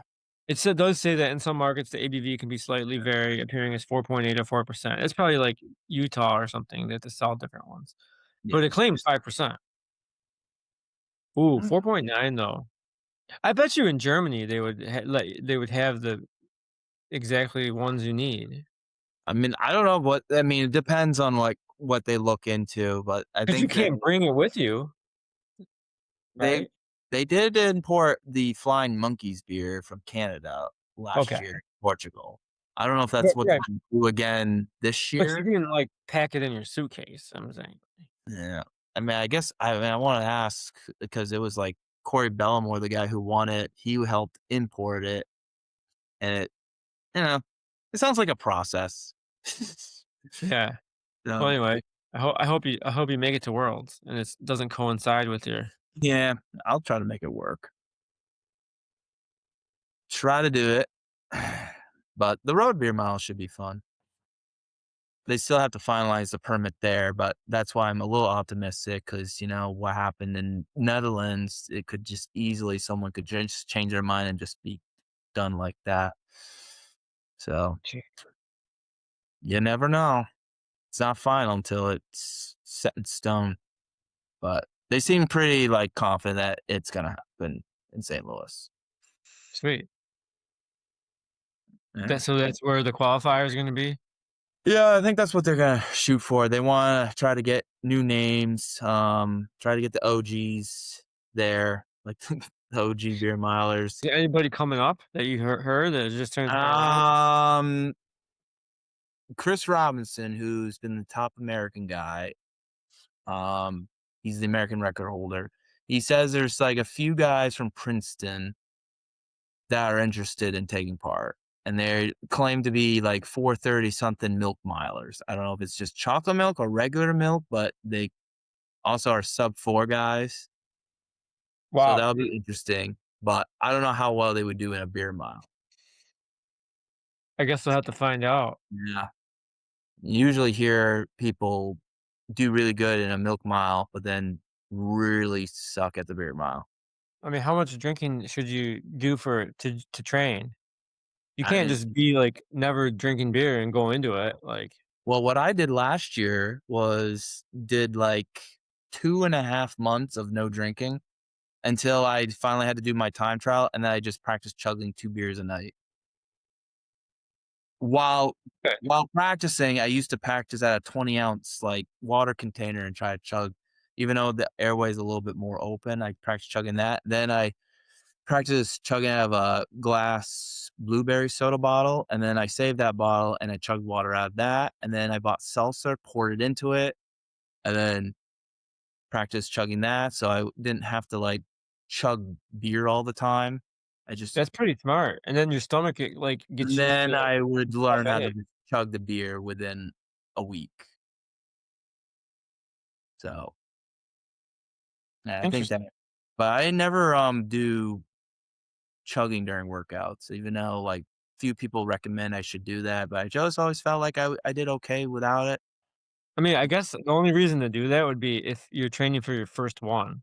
Yeah, but, no, some people wanna try to Yes. get used to I just feel like it would disrupt my workout. But you've done the mile so many times that now you kind of know what's coming. Like, Yeah, and I feel if like someone's I've never done gotten one better at, like, my mind 'cause, like, first few beer miles, like, after, like, the 2nd beer I chug, I'm like, am I gonna finish this?" It's like, I don't know. There's doubt, and then when you get through that 3rd one, then you're like, "Okay, one more to go." But, yeah, yeah, there's some mental blocks I've had, but I feel like every time I run in competition and all that, my mind is actually off on how bad I feel, and I'm just focused more on the racing part, thankfully. But when I run by myself, it's a little bit harder because it's just you out there, and then yeah, sometimes your mind veers to how you feel. But right, I think versus you're trying with to, like, that, yeah, because because if you when see I was somebody else like, doing it, you wanna do it better. yeah, I but mean, unfortunately, like, like I was in the zone catching up to people when I had that damn bottle opener drop. yeah, how many seconds did you lose on that? About 9. How Yeah. 9? Yeah, and not to mention, I think I had a few seconds before that where I supposedly dropped it. It was the 2nd beer coming in the 2nd beer into the 2nd lap, I felt someone clip the back of my spike, and it felt like it was almost gonna pop off, but luckily it popped back in. Then I missed the first swipe of my bottle opener. I don't know if it's just the adrenaline or just the eagerness, I just So, are you supposed to open hold it, and then I just, like, maybe just scientifically just dropped it without realizing are you it. supposed to drop it, or are you supposed to hold it No, the you keep it in your hand. You can drop it after you finish your 4th one, but Oh, dude, so that was a I did big not I just mistake. dropped it without even realizing it, and everyone's asking, "How did you not know you didn't have your bottle?" Like, dude, it's like competition. Your mind's wandering No, all over the that I place. mean, that happens. Honestly, like, I don't even when my first year doing holding my bottle, but I don't even realize I was holding a bottle opener. I only realized it, and then this year, like, I didn't realize I dropped it until I approached my 3rd beer, and I realized I didn't have it in my hand, and Well luckily, on well, the 5th when do you pick up the bottle opener? Like, you walk to the line with it, right? I mean, yeah, I have it in my hand. because you needed to open the first bottle. So, Yeah, unless you chose a beer that has a twist off. I mean, if you had done that, that would have saved a lot of time, huh? Yeah, but the It's almost a beer that I no-brainer, the beer why that I waste? used was smooth. It was the Flying Monkeys one. I like that one. Is it low carbonation? Is Yeah, that what it's low carb and it goes down smoother. Huh, I'll have to try that. Can you get it around here? But It's I Canada. don't know if you can get it in the States. Maybe. You probably have to be close to Canada. But I Yeah. think it's brewed in Windsor, Ontario, and that's where Corey Belmore uses. And that's Can you do PB Can anybody do PBR? I think that's too low of percentage of alcohol. Really? PBR. Yeah, you're right, it's 4.7. I was surprised they had it on tap at the Notre Mama. You can do Budweiser, Bud Light Platinum, which are But you cores of can't do PBR, that's crazy. nope, too I low. bet you if PBR found out you wanted to use them, they would make a special batch for you. That's Maybe, maybe. I mean, what would what would they call it? Beer Mile edition? I don't know. PBR Extra. I Right? mean, they do make some, like The I think gold there was ribbon. PBR Black, I think Is there there a was black? one. I think there Yeah, was, like what dude, that's you don't want that though. That's 6.5. oof, I don't know. I I used mean, Bud Light Platinum, and that was 6%. it's not against the rules, right? No, it's not. It's just the minimum has to be 5. I wouldn't recommend chugging a IPA unless you really do Oh, good, but God. that's filling. Now That's what filling. about this? Is there any rule that says that all 4 have to be the same? Yeah, I think all 4 have to be the same for that particular race, unless they create a race where you can try to chug 4 different kind of beers, but Right? Because might be nice to, start with something I don't know. no, Have I you think they the same beer throughout the race. What about Guinness? Have you ever heard of anyone you doing Guinness? What's the percentage on that? Oh, Yeah, jeez. I think it was low. It's only I would 4.2. think that would probably be good. Yeah, I but prob they have an extra, Guinness Original, I think, or yeah. there's a Guinness Blonde they used to sell. You can get it up to 5%. Yeah, Um, and then it extra stout, though. You gotta I don't know, there 'cause was Guinness that's Black different. Lager. You've drank a Guinness before. That is kind of smooth. Yeah, it is smooth. I've It's drank got Guinness. the nitrogen thing in it. Yeah, but I drank this back then called Guinness Black Lager, which I don't know, I forgot the percentage of that, but they don't sell You that. did it in a mile, or they're just No, no, my first beer mile was with Molson Ice. That was, like, almost 6%. Not Molson Canadian, Molson Ice. Yeah, I know about it. Yeah, Yeah, it's a high percentage. yeah, and I realized, maybe that was the wrong one, but then I heard, like, at the time, it seemed like Bud Light Bud Platinum is what they was say, yeah. the trend, so I tried that, and I liked that one better. Then I Well, used Budweiser one time, and I also liked that, so I go between those 2. But okay. Blue Moon is also another, like, popular option now. You know who wants to try one is Nate. Nate Moore? Yeah, Nate Moore, I think, is interested. He mentioned Well, it to me. huh? So, is there I mean, you have to qualify for the St. Louis thing? I'm sure you do, right? Yeah, I mean, you gotta I mean, I don't know how the stands are, and I mean, we're trying to set up a New England team. 'Cause There's only is there ever an open that's coming near here? You know, no. is there like a there's no opens, huh? Yeah, I mean, I hope it, gets big, but, people seem to forget it's still a underground sport in the sense, like, So if Nate was gonna do one, where do you where do you think he should do it? I mean, High school track is not the best place, I think. no, I have to do mine at, Colby Sawyer because I mean, I'm pretty sure they wouldn't like it you doing down there, but it's out you've been there, you've been to the Yes. track, I've and been there. you see how far outside the public eye it is, it's, like, quiet down there, so typically, I think that would be the best spot to do I it. think you could get away with it at North Country Yeah, but I wouldn't take a risk at high school. in the summer. Well, Yeah. I mean, I'm telling you why, because for one, if it is risky, for sure. I would not park anywhere near the high school. I would park, like, by the hospital, where the rail t and then there's the bike path that kinda links up, and it goes, like, through Powdy Beach, Mhm. and if something happened, I would just we would just make the plan. You book to Powdy Beach, and you just, like, you run to the, bike path and scatter. They're not gonna get you. I mean, maybe border patrol, but they would why would they call border patrol? I mean, it has nothing Oh to my do with the god. border. Don't try this at home. Well, I mean, I would not do it at the academy. I mean, that's kind of No. isolated, you think, but it's No, it's not, but I don't think it's smart to do it there. They're an alcohol prohibited campus anyway, so yeah.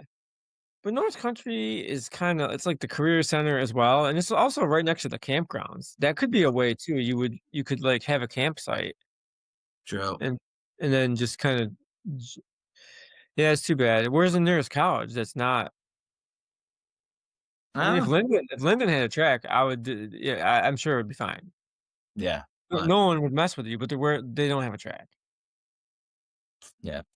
No, Colby Sawyer seems to just have the best, like, location Vibe. where it's at, so Yeah. ugh, but, Well, I mean, I only do it because 'cause I'm good at it, that's true. but if I wasn't good at it, I wouldn't be doing it, and it's fun. I mean, it's a good group of people, so and it gives me an excuse to travel once a year because I never traveled outside of the country. I never gone to Europe before Portugal. Wow. I guess if you think about it, that's how you yeah, that's how you got your world traveling. Yeah, but I mean, I haven't really been outside the continent. I did I go to Me I was briefly in Mexico, but barely. Like, we were hiking in the woods or yeah, in, New Mexico, and it kind of crossed the border, sort of, but we didn't really know where it was. It was like at this Boy Scout ranch, and other than that, I guess I've been to Canada, but no, I've never traveled to Europe, no, I've only been to Canada twice. and you're so close. I know, but it's like a 7th grade trip in Quebec City, and then the World Classic in 2024 in Windsor, Ontario, which is across from Detroit. Huh. You can just go up there anytime you want. I I went to could. I I went to do the have air the passport finally, so to get into Canada. yeah, I got my passport too. Mhm. I went up there one time to I did curling. Have you ever heard of curling? Yeah, I saw in the Olympics. No, stop, stop, stop. I heard all that. Yeah. Yeah, we got invited, this was probably I don't even know. I mean, it might have been like 8 years ago to this curling club, and yeah, you go up there, it's crazy. It's like a bowling alley kind of, but they had a bar and like in there, and it was like members, and it was like they were trying to actively recruit new members because there's not a lot of curlers. Yeah. So I mean, it was interesting to try, but it was like it seemed weird to just that's a thing. Like I don't know, how did you invent that sport? And that who would do that? Who would like, "I could be good at this." I feel like it'd be one of the hardest sports to know would be good at. Well, also, Or like, preparing the surface, that's not an easy task, right? I mean, me you have these little things, and what are they called? The are they called shuttles or something? What are they called? oh, the you're talking about what the things they slide the ice Yeah. across? What's that called? Oh, I don't know. Look it up. Let's see what it's called. Is it well, it's called curling. Curling sport, what do they call it? The object?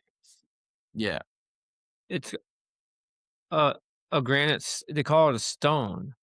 Oh, yeah. A 44-pound granite stone or rock used for scoring, and a broom used and the brush or a broom used for sweeping after the stone's trajectory and speed. Mm, Players wear specialized shoes with a slider on one foot yeah. and use a hack for starting their delivery. Yeah, I mean, it was not for me, but maybe Yeah. one day. I guess that's gotta hit a certain stigma in your brain to be like I think it takes precision, obviously. Gotta have a knack for that, but I don't think I would get into it either. I mean, it's kinda entertaining to watch. I don't know if they're just, like, like, yelling just to make it look more exciting, but as I was, like, there, "Stop! Stop! Spin!" I don't know if you watched it this year at the Olympics, but that's what's constantly was No, happening. it's Like, kinda like it's like that all the time. I mean, I haven't seen this Olympics, but yeah. did you ever golf? Uh, I yeah, used to golf. I have clubs. horrible. I I haven't mean, gone. I'm pretty good. I mean, I'm not, like, super good, but I can, like, hit the ball, and it'll go sort of where I want it to go. yeah, I'm very inconsistent, but I don't Yeah. know. It's I It took mean a while before I could ever hit the ball even, but I mean, I think eventually. it's more of like a social thing for me, but if I'm invited to go along and I have time, like, yeah, sure, but I'm not gonna get into it as a hobby.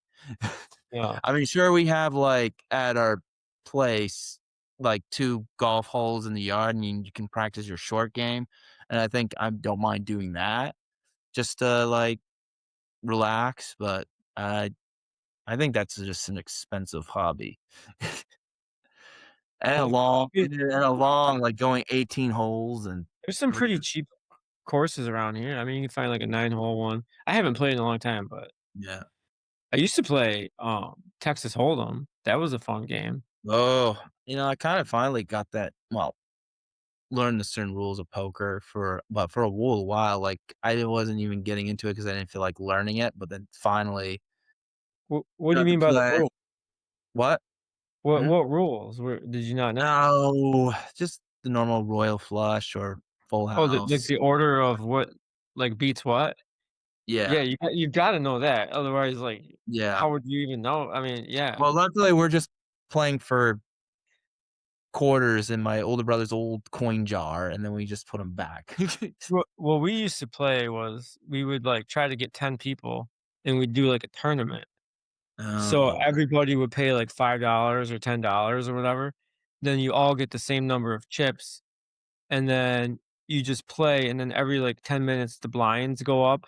So eventually, the game will end. I mean, you when you go all in, you get knocked out, and then you'd pay out, like, the top 3, you'd get, like I don't know how it would go, like, maybe $30 or something for the maybe $20 for the 3rd place and 30 for the 2nd, and then 50 for the 1st place. It was kinda fun. Um, so, yeah, you use chips, and you kinda, like, bluff. mm. I think It was one on card game TV, I though. oh, yeah, they do World Series of Poker. I think Yeah, the one game I'm good at is bullshit. Because even if I'm telling the truth, I'm smiling, you is that know? where you say if you have a bigger card or no, it's 4 times It's like if 3. you say you have, like, 2 fives, but you really lay down, like, Oh, 1 5 and 1 7, someone can call you bullshit, and you have to get the whole deck that was put dude, in the if you're middle. good at lying, you know what game you would like? It's called The Mole. We've been playing it. Have you heard of it? I think I've heard of it. I don't know if I played it. Maybe, It's yeah. it's like you get a certain scenario.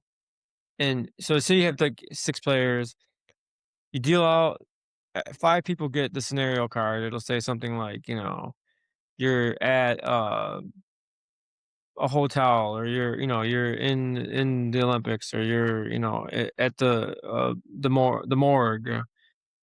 But the mole just gets a card that says you're the mole.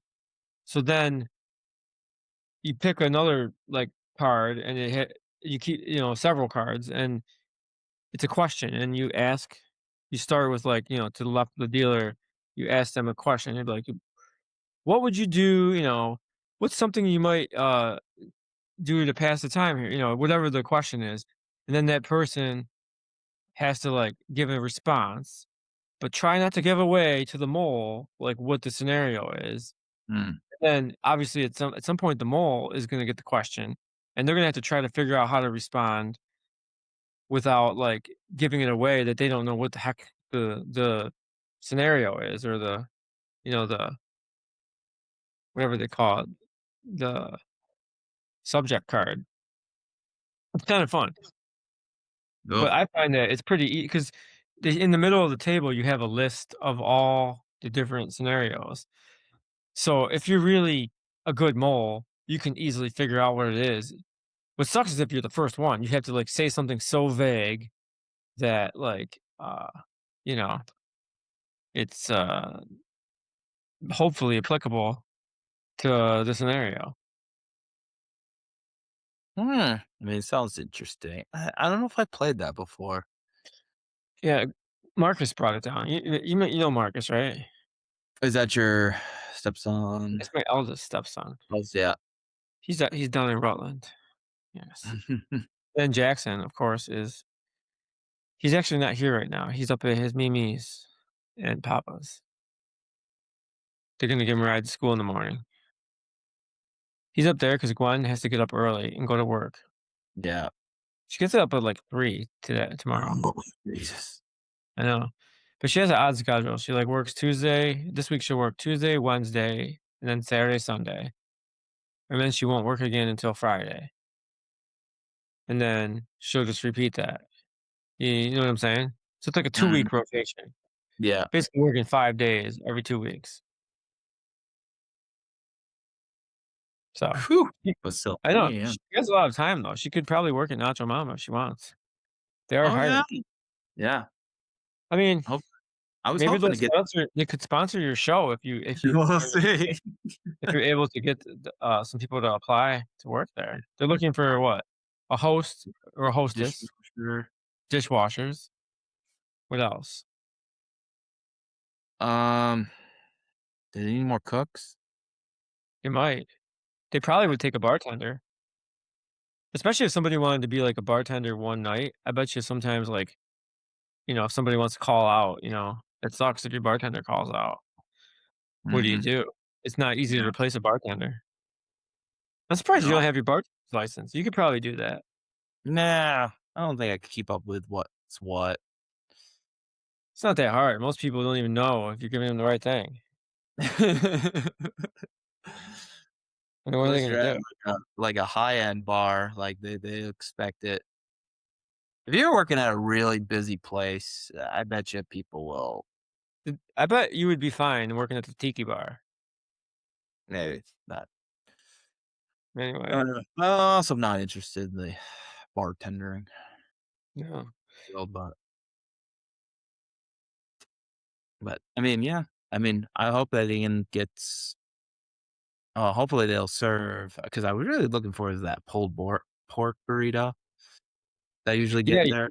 I saw you get it one time with, like, nothing else except it was just, like, full of Yeah, pork. and then they got used to the cabbage and their, what the sauce they I put in mean, there. Yeah. for protein-wise, you were getting, like, a quite a dose. I mean, it was like a Yeah. solid burrito full of pork. Mhm. It's It was like good. a It's pig in a delicious. blanket. I just been getting the quesadillas lately. Yeah. I don't know. I was getting the burritos. Well, I didn't even have the I don't know, I would get the what do they call it? The wet burrito? Oh, yeah. I don't think they have that there right now, yet. I think they're selling all the Goodfellas foods They're for trying to get rid of it, yeah.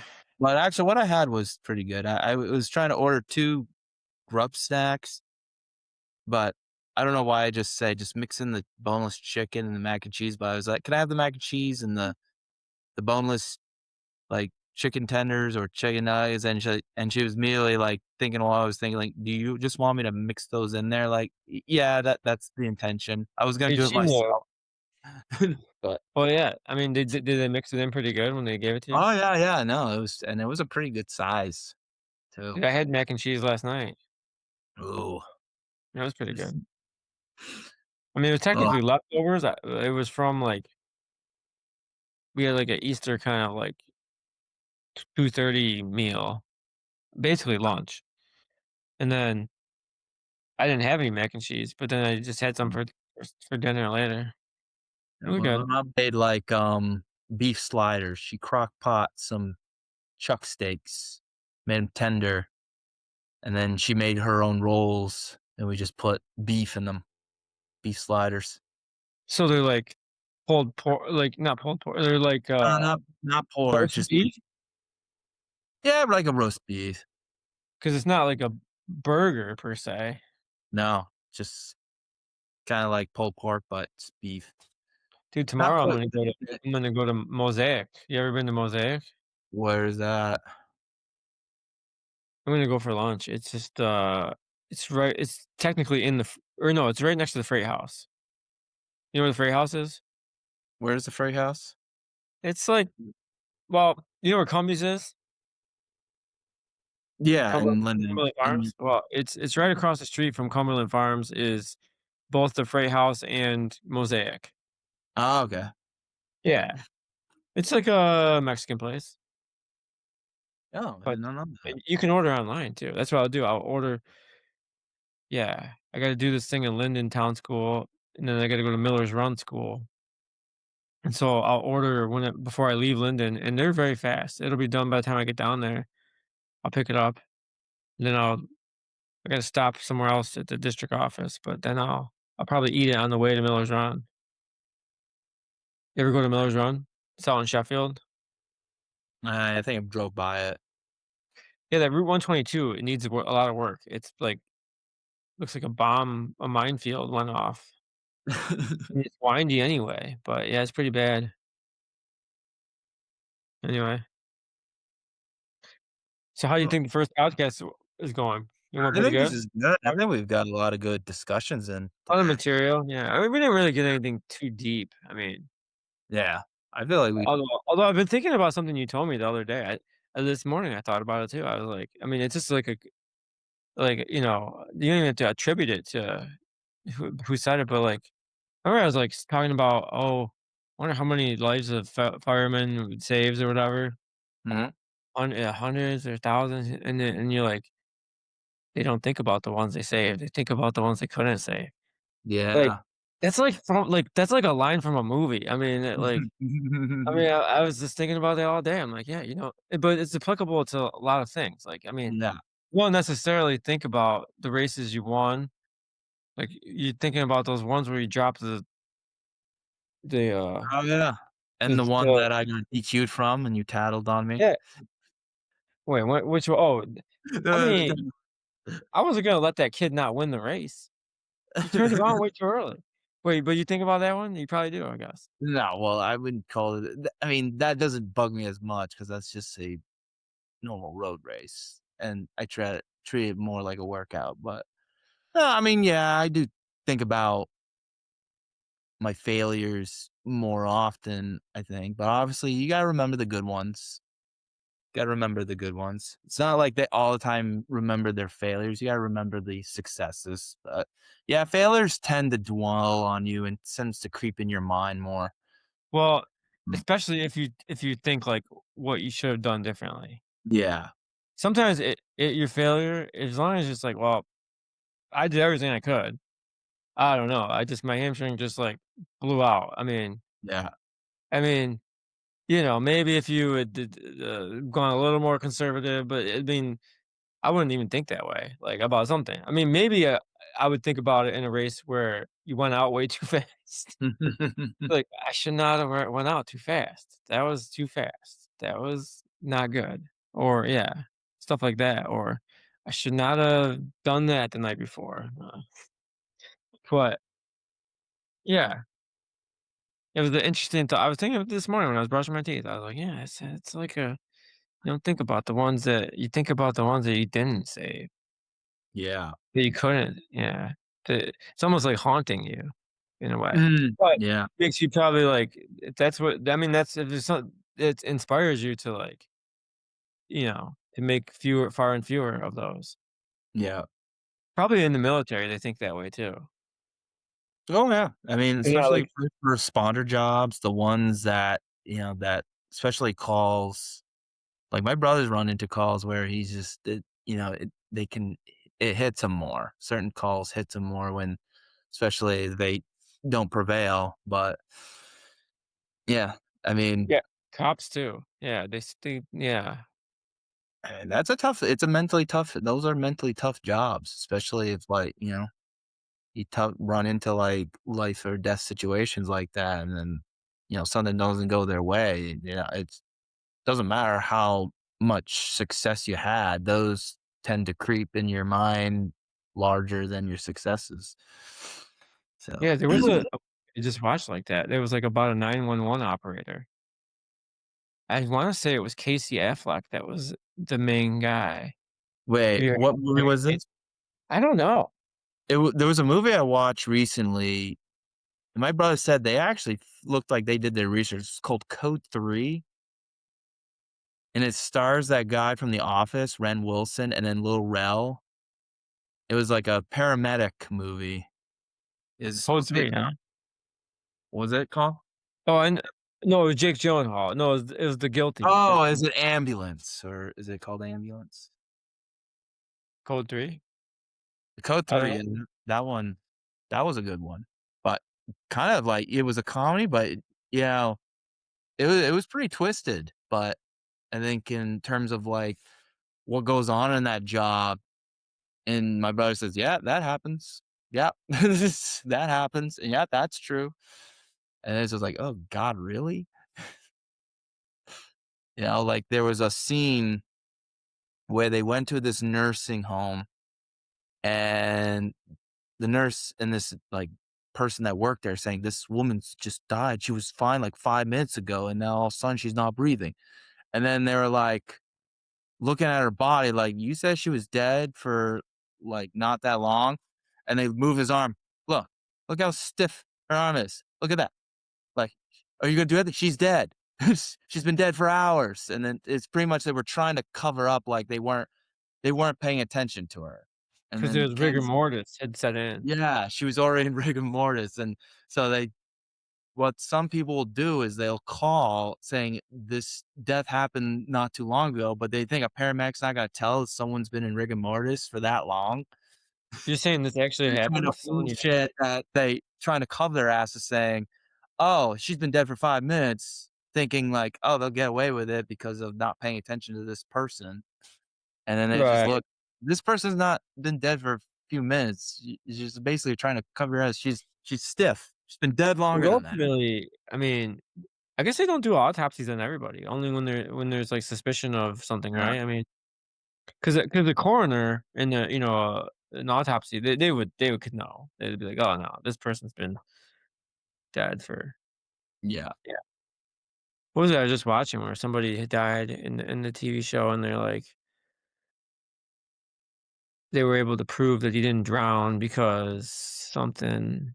Oh, no, it was did you ever watch it For All Mankind? It was they were on Uh, Mars, so, they tried calling it a suicide, that they found somebody out on the surface, away from the station, and they brought him in, and they did an autopsy on him, and they're like, he did not die out there, he was brought out there, mm, 'cause, like, if he had died from, like, basically what you were talking about earlier, like, the almost like the bends where your stuff explodes or whatever, they're like his lungs or whatever would look a certain way or his blood would have yeah.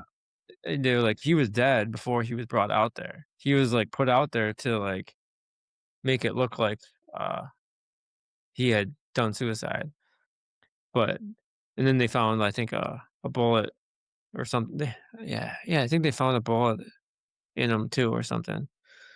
Anyway, that's a pretty good show for All Mankind. You probably never seen it, right? No, I haven't. What is it on? What's it on? Apple TV Ah, I might have Plus or seen, like I've been watching Monarch on Apple, and I might have seen that's what you the said. It's, Godzilla. Is Jack Godzilla. Black in that? What? Is Jack Black in that? No, you're thinking of the, older King Kong movie that came out 20 years ago. No, it's got Kurt Russell in Oh, it, in that show. I see. No. Yeah, I'm looking at it right now. Yeah. Yeah, I've seen the previews for it. It's 2 seasons long too, huh? And Yeah, they're halfway through their 2nd season right now. it's like, is Godzilla good in it or Well, technically Godzilla is like I don't think any Titan in that is good, but Godzilla is like the savior. He tries to keep all these monsters with bad intentions at bay, and King Kong is a good monster, good Titan. where Call him do like, where do they come from? The monsters? Oh, I don't it's some realm, underground realm, or Okay. I don't know. And So it's apparently if like the humans in there, they stay, they like, if they're there for a couple days, then no, it's actually been 2 years in the real world, something like that. so it's like a plausible it makes it plausible because there's a special area inside of the Earth or something. It's like a Yeah, and then hollow they've got Earth. transportation, they can, like, if there's a way to transport out of there, they roam around the earth, Really? so it's a How do you get into it? It's like there's a they hole use, like, somewhere? some sort of machine to, like, create the teleport, I don't know.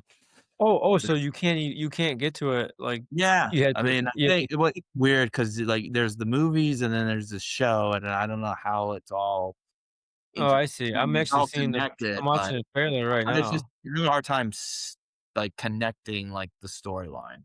It's like Stargate, kind of. Maybe. Yeah, interesting. I see why you wanna teleport now. Not for that, but Well, but it would help. yeah. It reminds me of the Land of the Lost, that old TV show. Oh, I thought you were Where talking about there was dinosaurs, yeah. I thought you were talking about, that old Will Ferrell movie, which was, Well, oh, that Land that that's what that's of, though. That's a yeah, movie of that show. just a more of a comedic. Oh, even the show was funny. I mean, there was this guy Oh. named Stink. I mean, I haven't actually seen the Will Ferrell movie. Was there a little monster named Stink in it, or like a caveman? Oh, his name Chaka. Oh, Chaka. Because Chaka. there was a guy named Stink, and he just kept going around saying "stink" all the whole. I mean, that was the Oh, only the I movie. don't think Stink, stink. Yeah, yeah, I mean, I don't think it was one of his famous movies, but, nah, guess you could watch it just to see. yeah. Well, Uh, anyway, yeah, this has been you good. want I to think, you want to what, wrap 2 it up? hours? I think we did 2 hours of this. Yeah, it was pretty good. That's a good debut. It's a good chunk, and plus, it's Yeah. all transcribed. Oh yeah, so like when recording is over, I'll figure out how to send it to you, and then you can. Alright. Well, I don't know what you'll do. You have to post it somewhere. Yeah, I'll figure something out. You can edit out all the swearing and stuff. Uh, well, no, I mean, I wonder if I can make a cool bleep noise every time we swear, but, I mean, maybe I'll leave it in there. It's not like we swore a lot, I and mean, then once in, you like, did very most of the swearing. I think I forget what you said, but yeah, I don't know. it's no big I get deal. I get in the moment, but we'll see what I'll All right, do. I'm not sure Alright. where this goes after. I mean, it says it's recording. I mean, do you see the button that says recording? I don't, but you can It press says this stop call is being anytime you recorded. want. I'm gonna hit stop. I think this will do it. Wait, will this do it? Yeah. Manage recording. Here we go. I'm gonna hit Alright. stop recording, and then we should still be on the line. So, 'Kay. well, Well, we'll say thanks for bye. having me, and Yeah. congratulations on Bunnell& Associates. Yeah, and hopefully